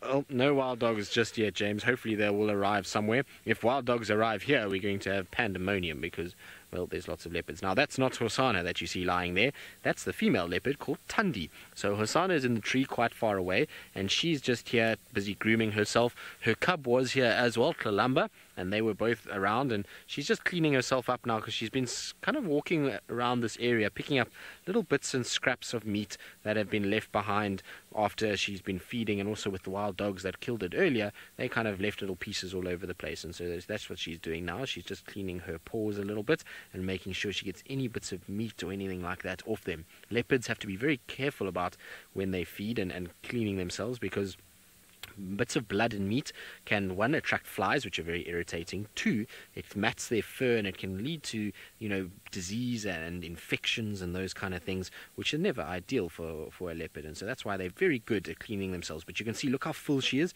She ate a lot during the course of the day. This male leopard only just stole it from her. Now, where she's walking, she's actually heading to where the male leopard is. He's coming out the tree. Hold on. He's going to come out the tree. Let's just quickly get round. This is going to be amazing. We're going to just see what happens now.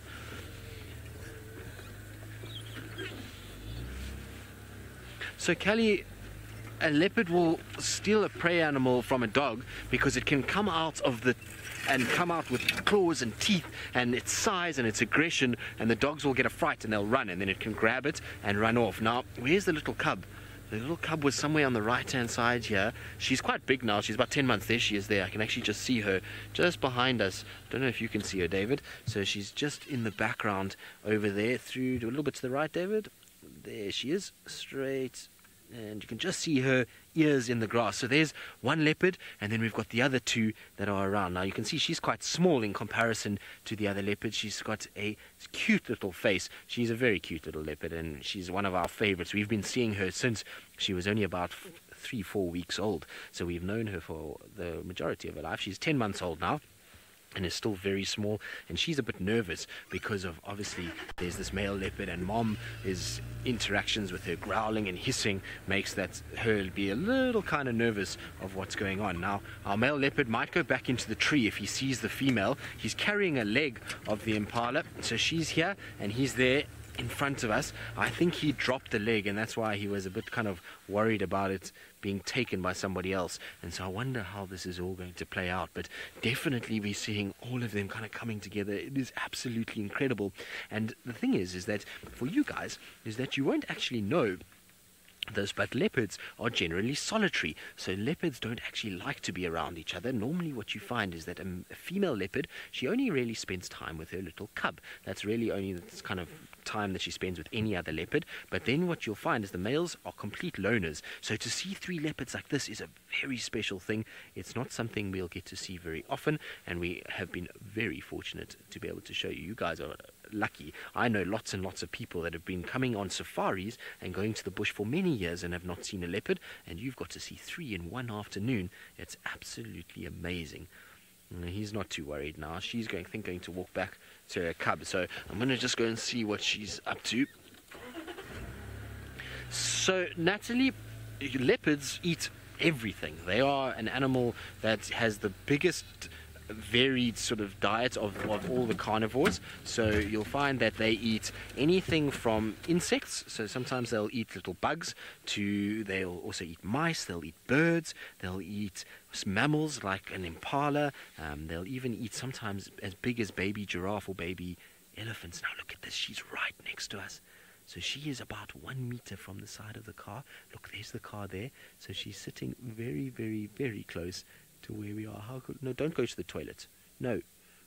She's going to go to the toilet. This is going to be very stinky. It's not nice when they go to the toilet right next to us because it smells very bad.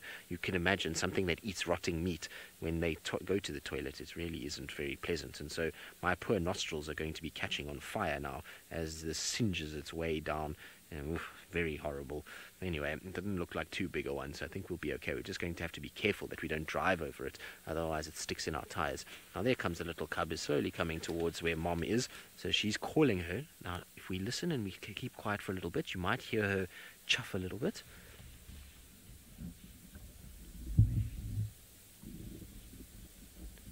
So no, she's just sniffing around, so sometimes she'll make a little sound, or she'll go and she'll do these little soft contact calls, and that's to tell her cub everything's okay, you can come closer. It's not easy to hear it. But there we go, they're going to join up now. The little cub is just behind the bush there, so they should join each other fairly shortly. Isn't this wonderful? These are my favorite animals, so I'm in absolute heaven when I spend time with them. I love spending time with leopards, and this afternoon has been a real treat. She's still calling.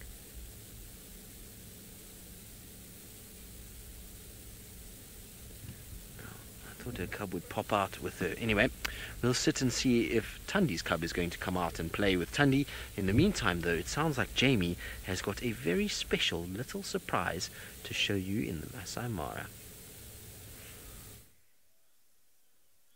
Speaking of little cubs, we've got something very special to show you. A cub that looks to me to be around about 2 or so months old. A spotted hyena cub. How cool is this? This looks like Mum. Hello, girl. Or maybe not. Difficult to tell with spotted hyenas. There are lots and lots of them about. And since we are so close to this den site, I thought I'd bring you here to have a very special look at a hyena clan known as the Happy Zebras, which seems like a very silly name for hyenas, but it is the name that's been given to them by the people who research them. And it actually makes sense when you go into the story. Now, these guys are going to really, really enjoy the arrival of the migration, because just like lions, they are apex predators. So everybody always thinks of them as scavengers. They do scavenge, absolutely they do, but here in the Masai Mara, they actually hunt over 95% of what they eat. And not only that, they will not just catch a zebra and eat it, they will eat the bones as well. And that's because they've got very, very powerful jaws that can crush the bones of other animals and make sure that nothing is wasted. So they actually do some very important things out here in the Masai Mara. Now there's lots of hyenas here today. You'll notice that I'm speaking quite softly. That's because these guys aren't as comfortable with vehicles as some of the other hyenas in the Masai Mara. And as I said, there is a tiny little one. Look how cute.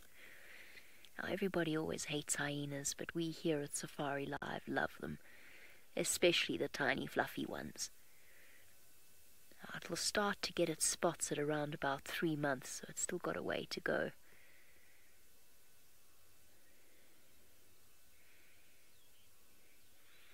Now, Desiree, you want to know what a hyena's favorite food is. Desiree, I'll tell you a little secret.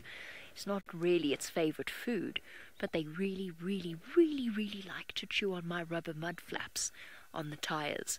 That's one of their favorite things. They like to come and chew on those, and that's because hyenas are very curious. But in terms of their favorite food to eat, they're not picky. Hyenas are not fussy at all. Oh, someone just kicked the cub back into the hole. Whoopsie. Silly things. Now, hyenas are not fussy. They will eat all sorts of things, whether it is zebra or wildebeest or anything like that. So it's difficult to say whether or not they have a favorite food. But because they're so clever, they have learnt to take advantage of human beings. And the way that they do that is when humans are asleep at night, they come and lurk around where they live to see if they can get some of the scraps, maybe some rubbish or some food left outside. There we go. It's okay, little one. You can come back out now.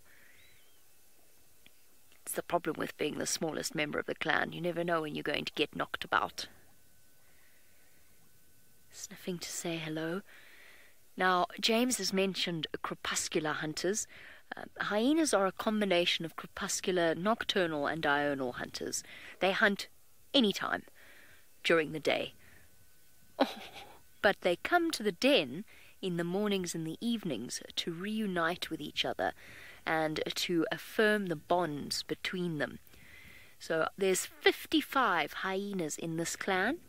That's 55 each, and every single individual hyena has to know. They know each and every member of their clan personally. They're not all related. They can come from different mothers, but they work together as a team. So these moments where they're bonding together, hello Curious, are super important to make sure that they can work together in the way that they do. Hello.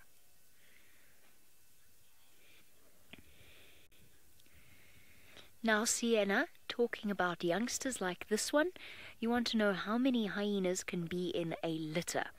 Now, they have been recorded to have up to 4, but the usual number is between 1 and 2 cubs per litter. And the reason behind that is that Mum, the female hyena, only has 2 nipples to feed the little ones.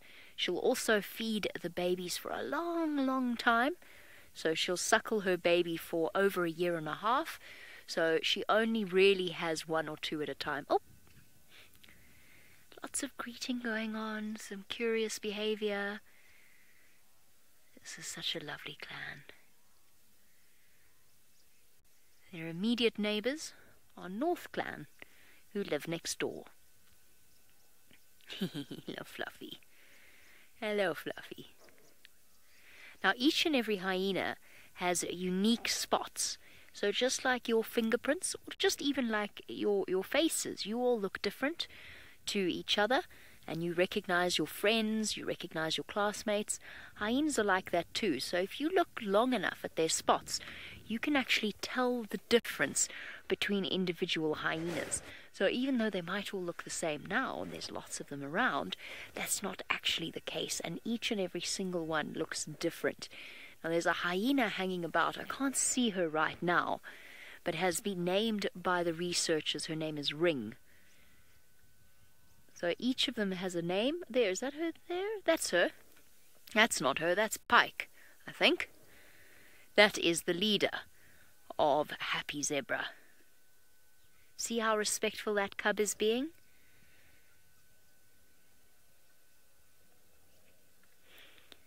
Running away, slightly nervous.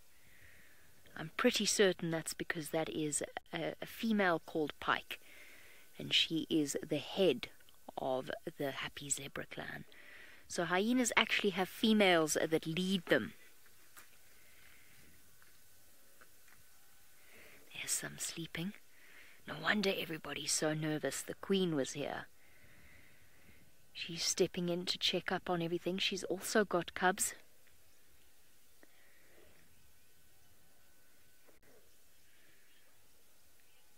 Rion, hyenas do have predators, especially when they're tiny like this one and vulnerable. Their most dangerous predator is a lion. Now, I'm not going to take you away from Djuma. Something really exciting happening there.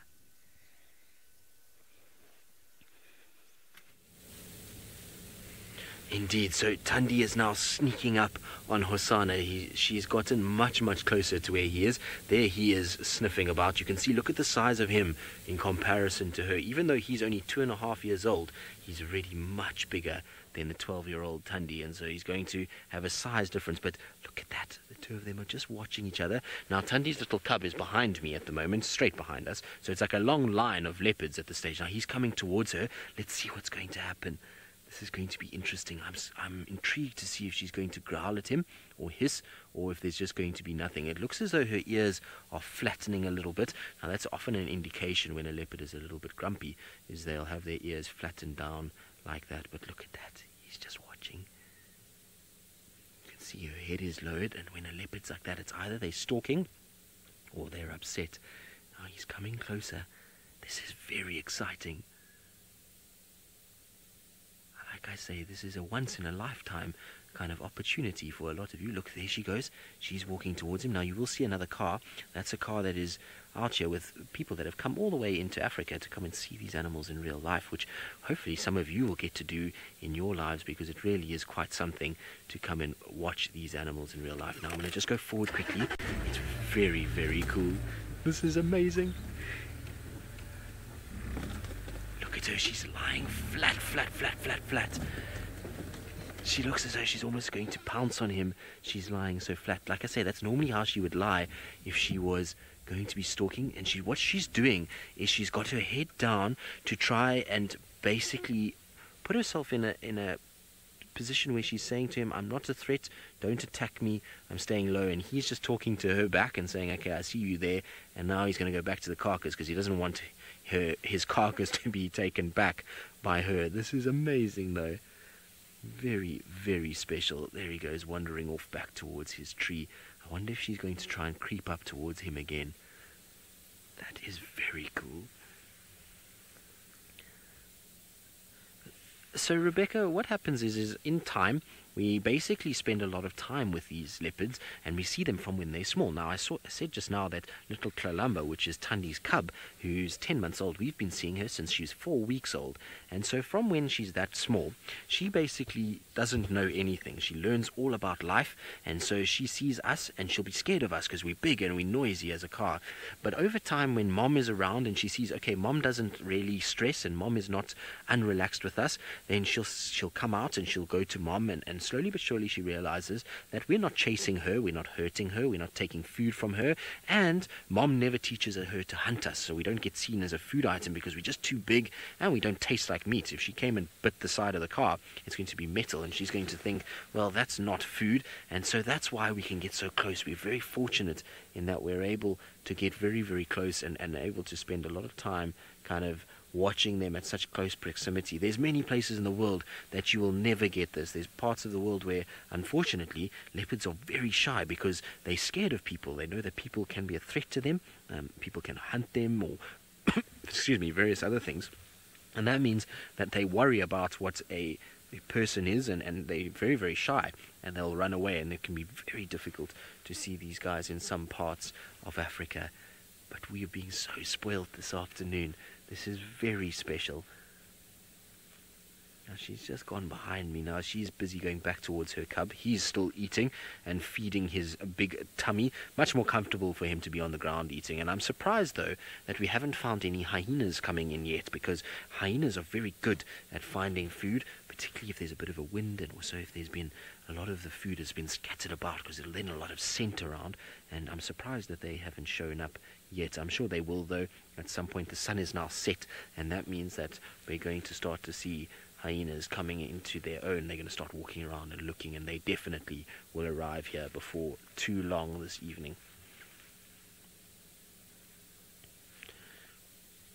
So Kayla, the reason why animals have to mark their territory is, unlike us, where we can, all decided to live in the same sort of areas and we build little fences and walls around, they can't build a fence or a wall. They're not able to do it like we can. And so their territorial markings are to basically do the same thing. It's basically a gate or a fence that they're putting up around their area to say, this is my territory and this is my place, don't come into my house. Imagine, Kayla, if you had a whole bunch of strangers just walk into your house, you wouldn't feel very comfortable. And it's the same with them. They don't want strangers here because strangers are competition for food, competition for water, and can be a threat to their offspring. So even if it's a male leopard, he knows that another male leopard means that he can mate with his females, and potentially then that male doesn't have cubs and his bloodline is not carrying forward. But if it's a female leopard, a new male leopard or a new female is dangerous to her cubs and also to the food and water that she has around. Now I wonder if he's going to come closer. At the moment I think he's just interested in his tummy. It's a very full belly he's got there. It's same as her at the moment. Now just trying to see where Mom is. So the two of them are together behind us. I'm just going to turn a little bit for you so you can see Mom and baby. So Tristan, I love your name, by the way. Well done. You've got the best name out of everybody. It's because it's the same name as me, basically. But how old are leopards when they mature? Well, Tristan, they will be generally, it depends, but normally around, for females, they start to have their first cubs at around 3.5 to 4 years old, whereas a male, he's a little bit older because he has to try and compete with the bigger males. So they normally have their first mating rights when they're about 5, 6 years old. Now look, there is Mom, and just to the right of Mom is little Tlalamba, who's going to play with Mom. Look, she's going to pounce. Look at her tail, and it's going to start wiggling in her bum, and she might just kind of jump onto her Mom when Mom comes past, although Mom has seen her now, so she's lost the element of surprise, unfortunately. But look, there they are. How cute is that? Isn't she pretty? She's a very sweet little leopard, and she's got a lot of growing to do. She's only, like I say, 10 months old, and she'll stay with her Mom anywhere between 14 months and 2 years before Mom chases her away and she has to go live on her own and spend time by herself. So she's still got a lot of growing to do. She's still not quite the same size as Mom yet. Oh, look at that. You can see her face is being licked. She doesn't really like it too much. She's saying, Mom, that's too much. Don't lick me in the face. And Mom has got a very rough tongue, which I'm sure if any of you have domestic cats, you would have felt that their tongue is like sandpaper. And so what Mom is doing is just making sure her little daughter is nice and clean and that there's no blood and bits all over her. Now, where is our big male? He's still sitting behind us at the moment. Now, why is she growling?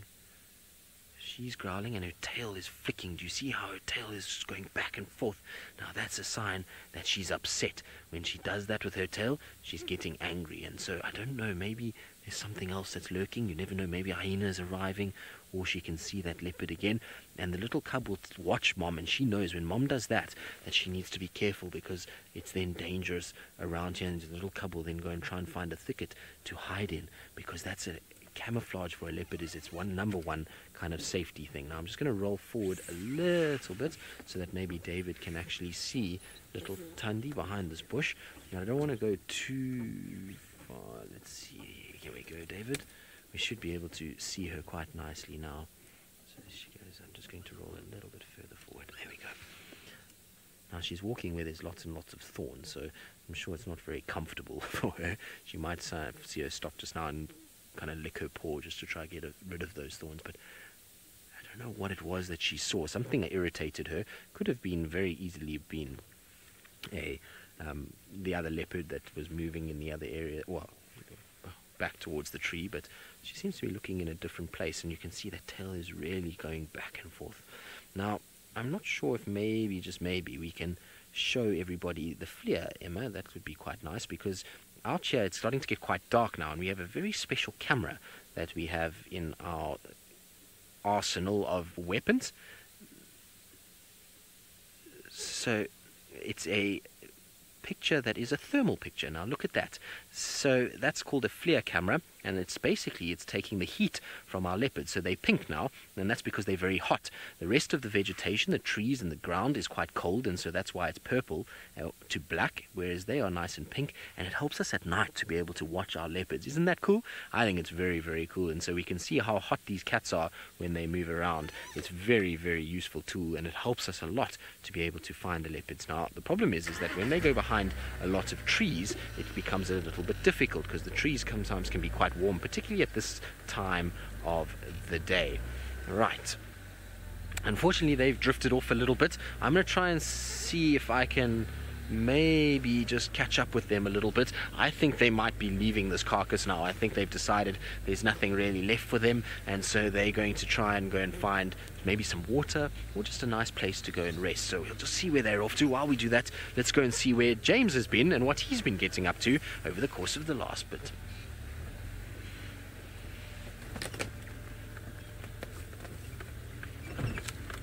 Very hard to find things. I'm afraid we haven't managed to find any wild dogs. We did find some further leopard tracks, however, from a different female leopard called Shidulu, and she has come in from our western side and seems to be somewhere around here.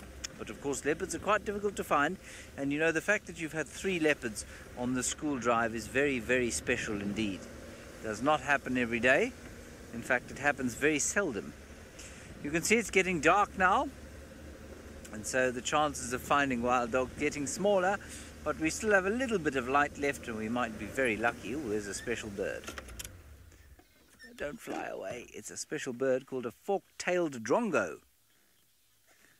Isn't that nice? Yes, let's put on the infrared now. Oh, that's very special. So we've got a very special light here that is able to see in the dark, pretty much. And that's a fork-tailed drongo, and it's sitting on that piece of dung because it's quite possible that there are some insects around on the dung.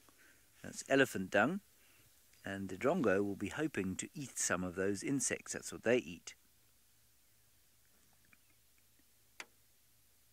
They also tend to come out crepuscularly, so they come out just as it starts to get dark, do the fork-tailed drongos. And they hang around on the ground most of the time, actually. They're around a lot of the time, but they tend to come into the open areas and onto the ground when the sun's gone down. They make their last calls, and they look for the last insects. And you can see this bird's got a very specialized beak, and that specialized beak means that it eats insects. That's what that beak's for. If it was hooked like a parrot's, well, then it would eat seeds. And if it was hooked like an eagle's, then it would eat meat. It's back again. It probably just caught itself a little insect. And this is a difficult time of year for fork-tailed drongos because, of course, insect eaters prefer summer because that's when there are more insects around. And so, although we're going towards summer now, there's still not very many insects, and we've just had what we call a cold front come over, which means it's been cold today, which means that any insects that have been around have not been active. They've probably been hiding somewhere. And it's one of the bravest birds you'll ever find out here.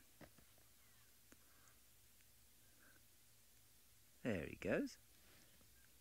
Very nice. Oh, no, he's still there. See, I told you there are a few more of them now.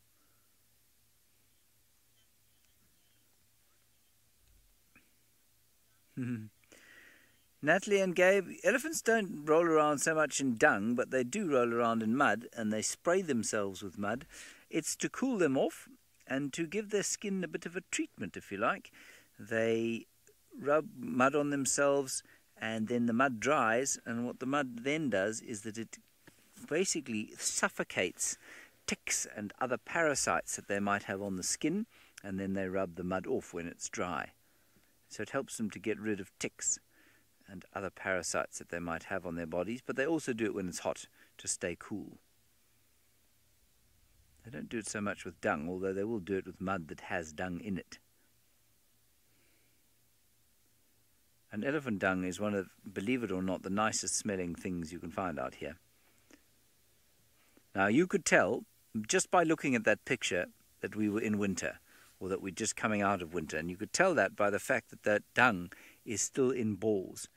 In the summertime, after the rains, you will never find dung in balls like that, because the dung beetles eat the dung. So just about everything out here has something that will eat it, including that dung. And elephant dung is a big favorite of a very special beetle called a dung beetle. All right, everybody, I hope that you go on to enjoy the rest of your day at school. We're going to continue our safari. We have another half an hour or so of our safari. I hope you enjoyed being on safari. You had 3 leopards today and those wonderful hyenas, so you had a very good time. Enjoy the rest of your school day, and remember, it will be over by the time you're 18. Try and enjoy it.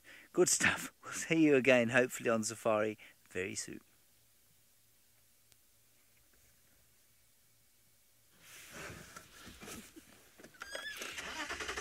All right, for the rest of you, everybody, the hyenas are now on the move, on the hunt after the wildebeest and the zebra and the Thompson's gazelle and the eland of the great wildebeest migration. The hyenas are on the move indeed. Happy Zebra Clan, or at least a contingent of them, are currently making their way straight through the centre of the massive herds of wildebeest. 1, 2, 3, 4, 5, 6, 7, 8, 9, 10, 11, 12 hyenas, 13 hyenas, and counting. Let's go catch up with them. As I mentioned, I'm not putting myself in a stampede in the dark, so as soon as we do lose all light, I'm going to leave them and let them do their thing. But this is fascinating to watch. This is what I've been trying to share with you, moments like this. Because as we go down this road, they pull off to the side, and then they come racing along next to you, and it feels almost as though you're part of this whole process, which of course is very silly, and we're not. But they're not in any way bothered by the car moving with them, and because they're not stealth or ambush predators, we're not compromising their effectiveness in any way. Hello? Yes, I'm talking about you. There's one racing off to the left of us. Then they stop and they play. And then they carry on. Oh, squeaky, squeaky.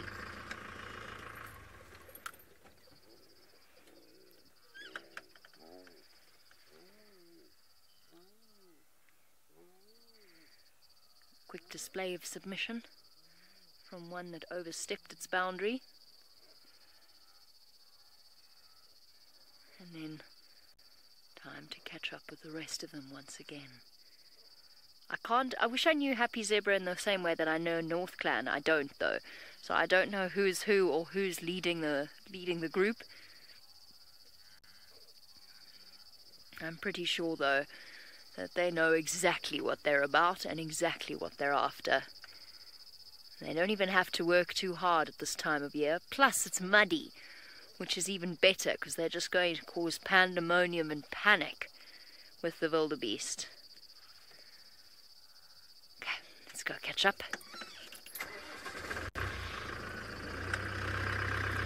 I think we're going to be spending a fair amount of time with Happy Zebra, actually. Now that the den has been found again by Mr. Leo Smith in the most unexpected of places. So when we were many weeks ago, we were with Thea Windows, Tristan and myself, on their buffalo kill. We were convinced that North Clan were going to come in and steal it, because it was not far from their den at all. They didn't. Happy Zebra came in instead, and with them was this collared individual. And it turned out that she'd been counted as missing for over a year. Her name is Ring. And her full name is Molly Ringwald. Come on, guys, catch up. No, where are we going now? Taking me into an even bigger herd. This is not what I had planned. But it is great fun to just watch them as they play. Every time I try and catch up to show you, they keep going. This is what hyenas do all night, pretty much, having tried to follow them all night. It's fine when they're on a road. It's less fine when they're off road, especially when they decide they're going to run. So already, even though I've tried to catch up with them to give you a good view, Already they're almost beyond the scope of our infrared light. Excited. Wait for me, guys. What a latecomer. Very cool.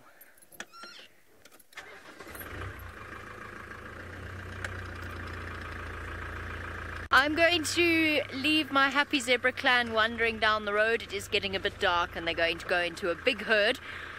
So I'm going to deliberately let them disappear. I'm not sure whether or not Tristan has done the same with his leopards.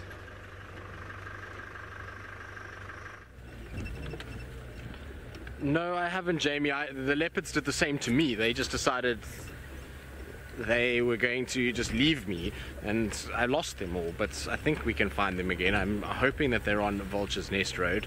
So it's just so thick in here. We got stuck behind one stump, or on one stump, not behind a stump. Would you get stuck behind a stump, or would it be on a stump? On a stump. And by the time we got over and around that stump, that said stump, well, they were gone and there was no more sign of them. So now I'm trying to figure a way to get towards the road, because they were heading in that general direction, but that's easier said than done in this horrendous thicket. So I don't know if James is interested. He might want to head to Hosanna and just go and catch up with him on the carcass, because I think he's sitting just somewhere close to the carcass itself. I don't know where James is at the moment. He's also been bouncing around trying to find those wild puppies. Right, now while I try and get myself back to the road and actually try and find these two cats, let's send you back across to James and see where he's been and what he feels like getting up to for the last half an hour of drive. Well, you know what I've been up to. I've been on game drive, really. Nothing's changed for the last 2.5 hours. I've been game driving, so I'm still game driving now for another half an hour or so. Now, we came onto the western sector because, as I said to the children, who probably didn't know what on earth I was yakking about, we did find tracks of Shidulu in this area. So it might be quite nice to see her, I think. I don't think any one of you would object if we saw Shidulu, the female leopard, aged 4 years, Duchess of the West. Very different looking from our royal lineage. Much longer faces, narrower eyes. She looks quite old for 4 years old, but that's what she is. We know her quite well. Or maybe even Hukomori will be looking for her. It's been a long, long time since I saw Hukomori. The 6-year-old male leopard, origins unknown. We're guessing he's about 6.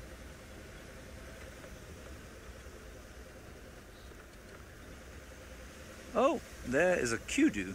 My goodness, fantastic. Right, a lot of confusion while we look at this kudu about time changes. This is unsurprising. I found the time changes confusing as well. They are as follows. Things have moved from 5:30 to 8:30 Central African time in the morning. In other words, they have become an hour earlier in the morning, finishing at the same time. So 5:30 to 8:30 in the morning until the end of September. Then, in the evening, you will notice that we are still live past 6 o'clock, which will be a great shock to most people, but here we are.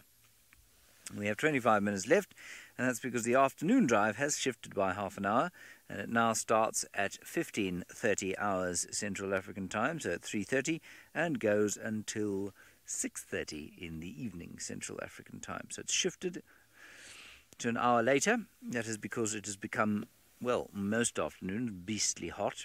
And also because obviously it's only just getting dark now, and it's 6:05, and we've got some nice nighttime sort of filming equipment, and so it makes sense to have sort of 20 minutes or so in the dark afterwards.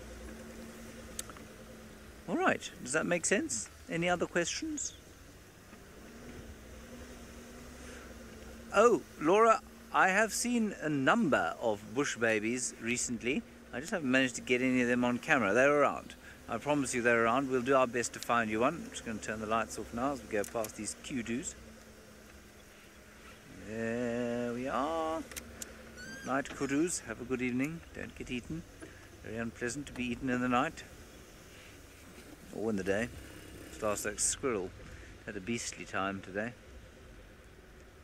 It was quite something, everybody. We saw a kill today. Hosanna killed and ate a squirrel in the space of about 25 seconds. Ate the head whole, managed to gut it, which is a bit disgusting, and then ate the rest. Absolutely unbelievable. Oh, there's a duiker. Never mind him. Yes, indeed, Emma, it gives a new meaning to fast food.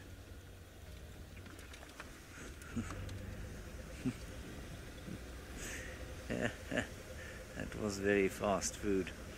Bush babies we will try and find. This is a good time to find bush babies because there are no leaves on the trees yet. I'm just trying to remember where I saw a bush baby nest. Oh yes, I remember. I'm not sure we'll get there before the end of the drive. But we'll try. Tell you what, we'll go and see if we can find bush babies at the bush babies nest. I'm still rather hoping we'll bump into the pack of hounds. We won't view them much in this light, but we know where to start tomorrow morning. But alas, I haven't heard them calling at all today, and I wonder if they haven't been found somewhere else. I don't think I've got my lights on. Oh, that's much better. Ah, fantastic. Alright, well, there is a bit of action in the Masai Mara. The hyenas are on the hunt, I believe. I'm not sure if they're hunting wildebeests or zebras, but Jamie will tell you about in exactly 3, 2, 1 seconds. I've left the hyenas, I'm afraid. They were on the hunt, but they went into the middle of a big herd and started causing chaos in the dark, so I've left them. Hyena hunts also take an incredibly long time to play out. We're all a little bit confused by the time changes. This has now plunged us into, here in the Mara, a fair amount of darkness. I always find it difficult to spotlight when I'm driving through the migration. I don't know, Archie, does this stay?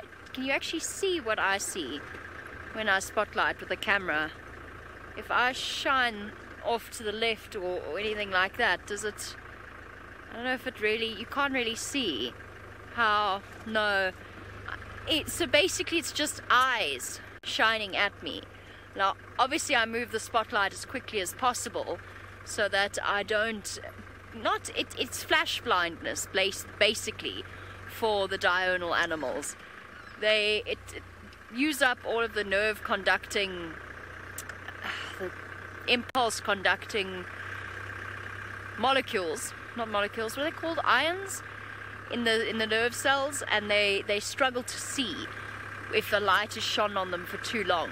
So that's why I'm moving my spotlight quite quickly, but to try and effectively pick out if there were a serval or a lion or indeed anything other than wildebeest and zebra would be next to impossible. I've managed it before. You'll also notice that I'll turn out my headlights if they're walking at me, just because my headlight is quite bright and I can still see it.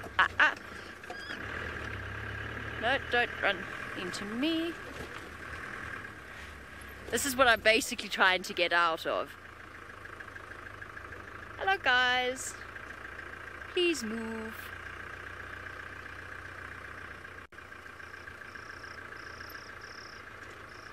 Oh, we've got all sorts of difficulties that we have to navigate out here.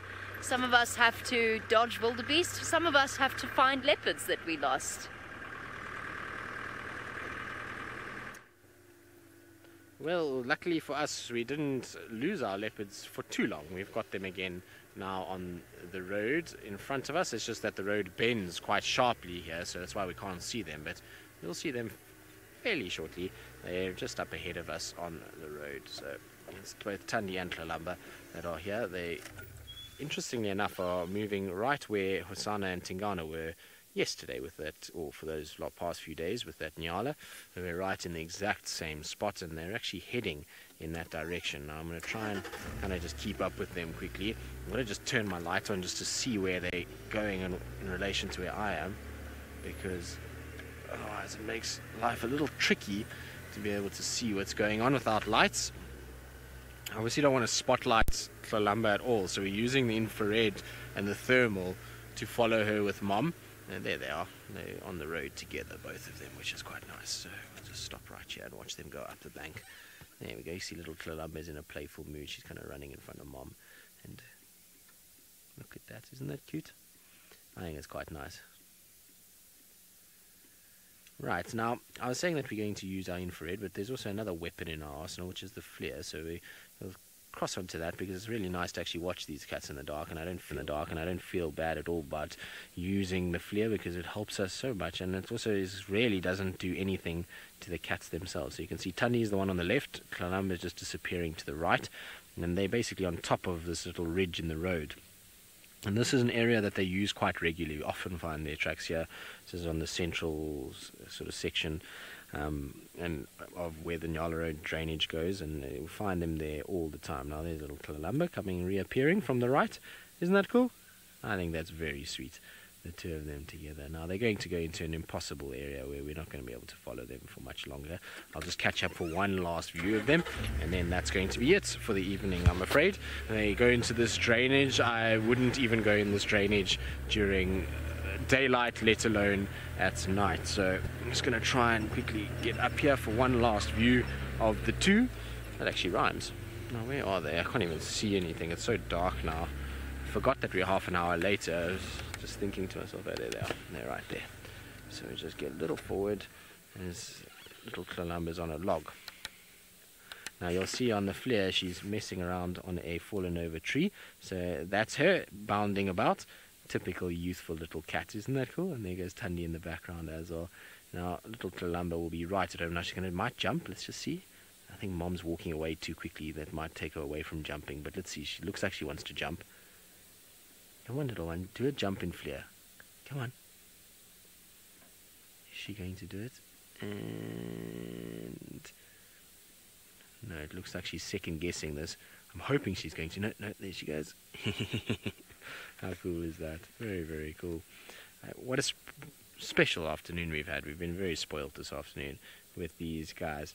Now, I believe a lot of you are loving little Tlalamba playing, or little pink Tlalamba playing in the night. It's very cool. Don't you think it's amazing now that it's opened up this world where we can kind of spend time with more sensitive sightings, or cats that are a little bit younger, without putting any pressure on them in terms of having lights. There's not a single light. I can't see anything. It's pitch black for me, but yet we have this beautiful clear image of her playing around and Mom walking about. It's phenomenal how amazing technology is and how far it's coming, and that we can share this with all of you guys. So hopefully you're all enjoying it as much as what David and I are. I know David loves this camera. It's like his little baby that he has, and is always fiddling and playing and making sure it's working. Right, but that's going to be the end of it. We're going to see her disappear, and Rosalind, you say, was such a magical moment. It is a magical moment, and it feels like a good time just to let them kind of slink off and have the afternoon to themselves. And you can see in the infrared what we are actually seeing, and that's with an infrared light, so you can imagine what it's like without that. It is completely black. There we go. That's what David is showing you when there is no light whatsoever, which is amazing, isn't it, what technology does. Anyway, that's good. Tundi and Tlalamba are on their way. I'm pretty sure they're going to head towards maybe Buffelshoek Dam is where they might end up. I wonder if maybe even Tingana is actually at Buffelshoek Dam, and that these guys are on their tracks towards that area. But it really is a section that's not drivable. I mean, it's thick, it's dense. I wouldn't even risk it in the daylight to try and follow where they've gone now. It's Herbie's favorite place to track them. He always, if we looking for Tundi and Tlalamba, this is the first spot that he'll always tell me to go and kind of check before going anywhere else if we have no idea where they are, because they walk here so much. So that was very, very special, and like I said, we're just going to leave them to ghost off into the night. I don't know about Hosana either, because he's obviously was quite full, and the last I heard is he was lying in a horrible thicket north of the tree and actually wasn't in the tree anymore. So we might go back past him, as I suppose it's on the way, so I might do so. Let's see how we go. But that was very cool. What a special afternoon with all three of these cats. Now, interestingly enough, it seems there was a bit of a spat between the Talamatis and the Nkuhumas and the Evokers up in Buffelshoek just now, which it seems it's all kind of settled down and no one really got hurt, but there was a bit of an interaction there. And so while I contemplate or find out what actually happened, let's send you back across to James and see if he's had any luck with Shiduru.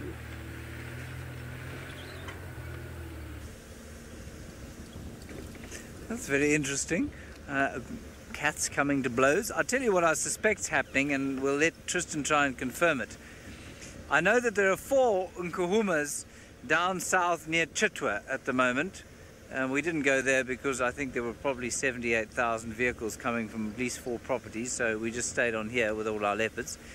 And what I think's happened is you'll find that probably 2 of those lionesses from the Nkuhumas, 2 or 3, Amber Eyes, the youngest one, and possibly another, have gone wandering up into the Talamati territory looking for the evokers. The Talamatis have pushed quite a long way south from where they used to operate. They're now regular features on Buffelshoek, which is the reserve to the north of us, where the Nkuhumas used to quite often operate. And I think what you will find is that those 2 lionesses are going to negotiate a peace settlement with the evokers. They've strayed out into the wrong territory, and they've probably had themselves a bit of a boxing match. And the reason the whole pride is not hanging around with the evokers is, of course, there are some youngsters. Not too young, but quite young. I'm still trying to find my bush babies going towards their nest. And by negotiating, I don't actually mean they're going to sit down and have a chit-chat about how to go forward without violence. I mean they're going to negotiate through their feminine wiles, and any bond with the pride will be solidified with mating. And those ones are the ones that are most likely, I think, to come into estrus, because I think they don't have cubs, obviously. Amber Eyes doesn't. I'm not sure the youngest lioness has had cubs. No, she definitely had cubs, but I don't know how old they are in the pride. They're in the pride now. So that's quite interesting, really. I am, of course, guessing, but I think that's what's happened there. All right, this little bush baby's nest is just down through this dip and up the other side. I suspect, however, that they've probably left home. We're just a little bit late. They come out a little bit earlier than this, when it's not quite as dark. Not far. Stay with me. We've just got a few more 100 meters to go. Not sure that's English. Never mind. Come on, bush babies. Where are you? We're getting very close now. Are we? Yes. I can see the tree, everybody. I can see it.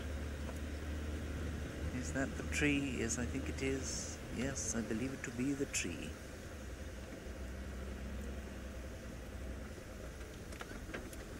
Now,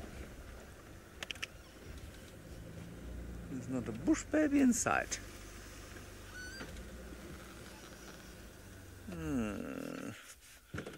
No bush baby. They live in this tree here. I think it's this tree. We might just go a little bit further on to make sure. Lindsay, the animal I'm most looking forward to seeing in summer. Well, I mean, we see all of the same animals, really. I guess I'm quite hoping for some more buffalo-lion interaction. No bush baby there. Bird-wise, I've got the Wahlbergs, of course. I'm very pleased to see the Wahlberg's eagle. And, well, I always love it also when the bee-eaters come back. I like the bee-eaters very much. Ah, no, here's the tree. It's this tree. It's not that one. There's still no bush babies in it, but it is this tree.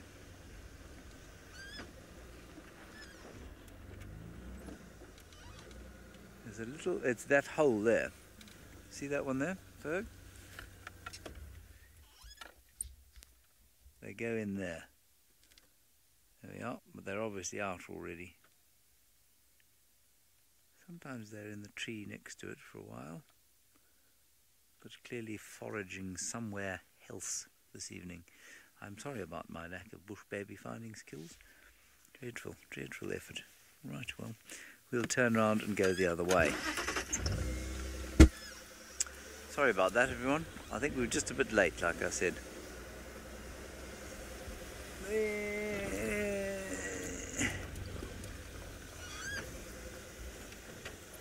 In the meantime, Jamie apparently is doing something known as foraging through the darkness. Well, I'm sure she's hungry. She's been out a long time. Let's find out what she's going to eat.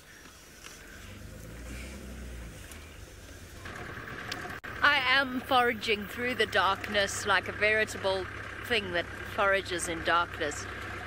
I'm thinking about bush babies and wishing that it's something that we could accomplish when showing you all of the amazing animals in the Masai Mara. Because up in our camp, there are the most... I'm so sorry, I think I swallowed a bug. Attracted to the lights of our spotlights. Was I talking about bush babies? So there's these greater galagos, the big bush babies, not the little things that we usually see on Djuma. I don't know if you've ever seen if we've ever had a greater galago live. I don't think so. They do occur there. I don't think we've ever had one live. But we get these big bush babies and they are black. They're melanistic, completely black. And they hang out around our tents and occasionally make quite a bit of noise. And the reason, of course, they're called bush babies is because they make cry like a bush baby. So I really wish that we could show you them, but they're very hard to find. I've only seen them every now and again, and I live there. And of course, we'd have to drive around the camp at nights.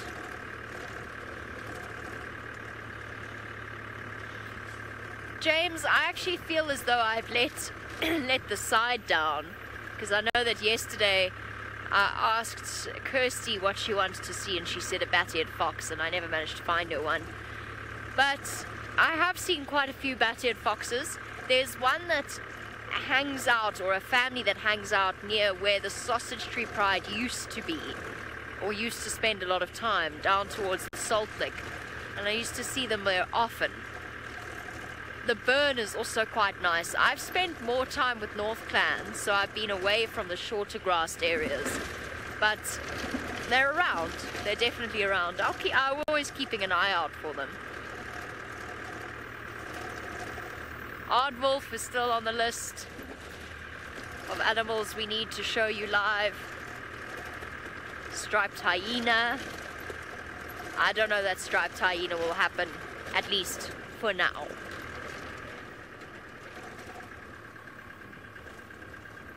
Let's do a slow check for the windows.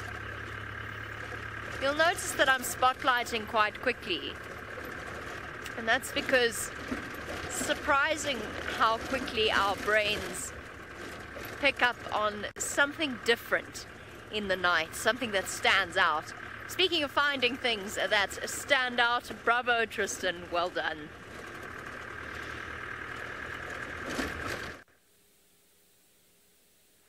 Well, we were busy on our way home, and we thought we would just probably leave Hosana to himself, but he was lying right next to the road, so we decided just to come and have a little look. There was a hyena here as well that scrammed very quickly when I first came. In fact, maybe Hosana waking up now might be a sign that there is a hyena lurking. I'm just scanning with my spotlight quickly just to see if there is any sign of him, but I don't see the hyena anymore. It seems to have run away. At first, when I first saw the eyes, I actually thought it might be another leopard. I thought maybe Tingana was here as well, which would have been ridiculous, but highly possible given what we've been seeing over the last few months. But it was just Hosana and a hyena. They were just staring each other down. They really weren't... Oh, there it comes. You can actually see the hyena in the distance on the FLIR more than you can on the infrared. So, Emma, I don't know if we can go back to FLIR again, because it will be much easier for anyone to actually see it. There we go. So now you can see it's coming kind of in the distance, slowly milling about, walking its way towards where Hosana is. So it's quite interesting to see. It's amazing, isn't it? With the infrared, you don't see anything, and then there's this little hotspot that just starts appearing out of the thickets, and it's going to go straight towards where Hosana is. He's just on the right side of where it is. That big tree that the hyena is walking towards is where the carcass is stationed and is sitting. And so the hyena is probably looking for any scraps that might be left behind by Hosanna, who's obviously dropped a few bits and bobs, but ended up eating them. Now it's going to walk straight towards Hosanna. Come on. There you can see the top of Hosanna's head and the hyenas sniffing about. Let's see now. That's pretty cool. Now we'll go back to our infrared because it's actually easier for David to be able to see the two of them together. So there you can see the kind of distance between the two. You've got the hyena milling about there, and I'm sure it's one of the hyenas from this one. It's got a full belly, so I think they robbed the dogs of a kill as well. So I think the dogs killed twice this last night, or particularly because it's almost full moon. Well, it is full moon. Last night was full moon. It's good conditions for dogs to hunt even at night. So I think they killed twice, and well, we robbed both times, unfortunately, which sucks a little bit. But you can see that tummy is quite round on that particular hyena as well, and so obviously benefited from it. Now this morning, we'll listen to that. You can actually hear the crunching of the bones as it's eating a leg, I think, that it must have gotten. But this morning certainly had the most fantastic sighting of hyenas. For those of you that missed it, they were playing and swimming, and hyenas do swim quite regularly. I've seen them do it very often. Not often in big dams. Often they like to go to little rainy mud wallows and lie in there, but they are pretty happy to go into water, wade in, swim, do their thing. I once had a sighting of hyenas of the Elephant Plains clan, and I think there was about 28 of them that ended up going into a big dam in the west and had the best time swimming up and down all over the place, and eventually they went underwater and came out with a big buffalo skull and spine that they all then fed on. It was quite something actually to watch the whole process, but it was amazing to watch. Anyway, it seems as though these two individuals, the hyena and this leopard, are not going to be swimming anywhere because we're very far away from any water. They're just going to sniff around each other, and you can see no animosity really. They're only interested in food, both of them. They don't really worry about each other too much. Anyway,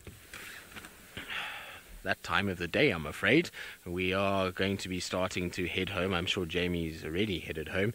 James will be almost at home, and well, we're going to leave Hosanna to himself. He's had a busy afternoon, once again being the star of the show, so we really have had the most insane last few sort of days and weeks, and it just continues, and long may it continue. It's been absolutely spectacular following the leopard dynamics and this little family that just seems to kind of never stop giving, and hopefully it will last for a lot longer. Anyway, from all of us, it's been an absolute pleasure. I hope that you've all had a wonderful afternoon with us, and we'll see you all tomorrow morning for our sunrise safari.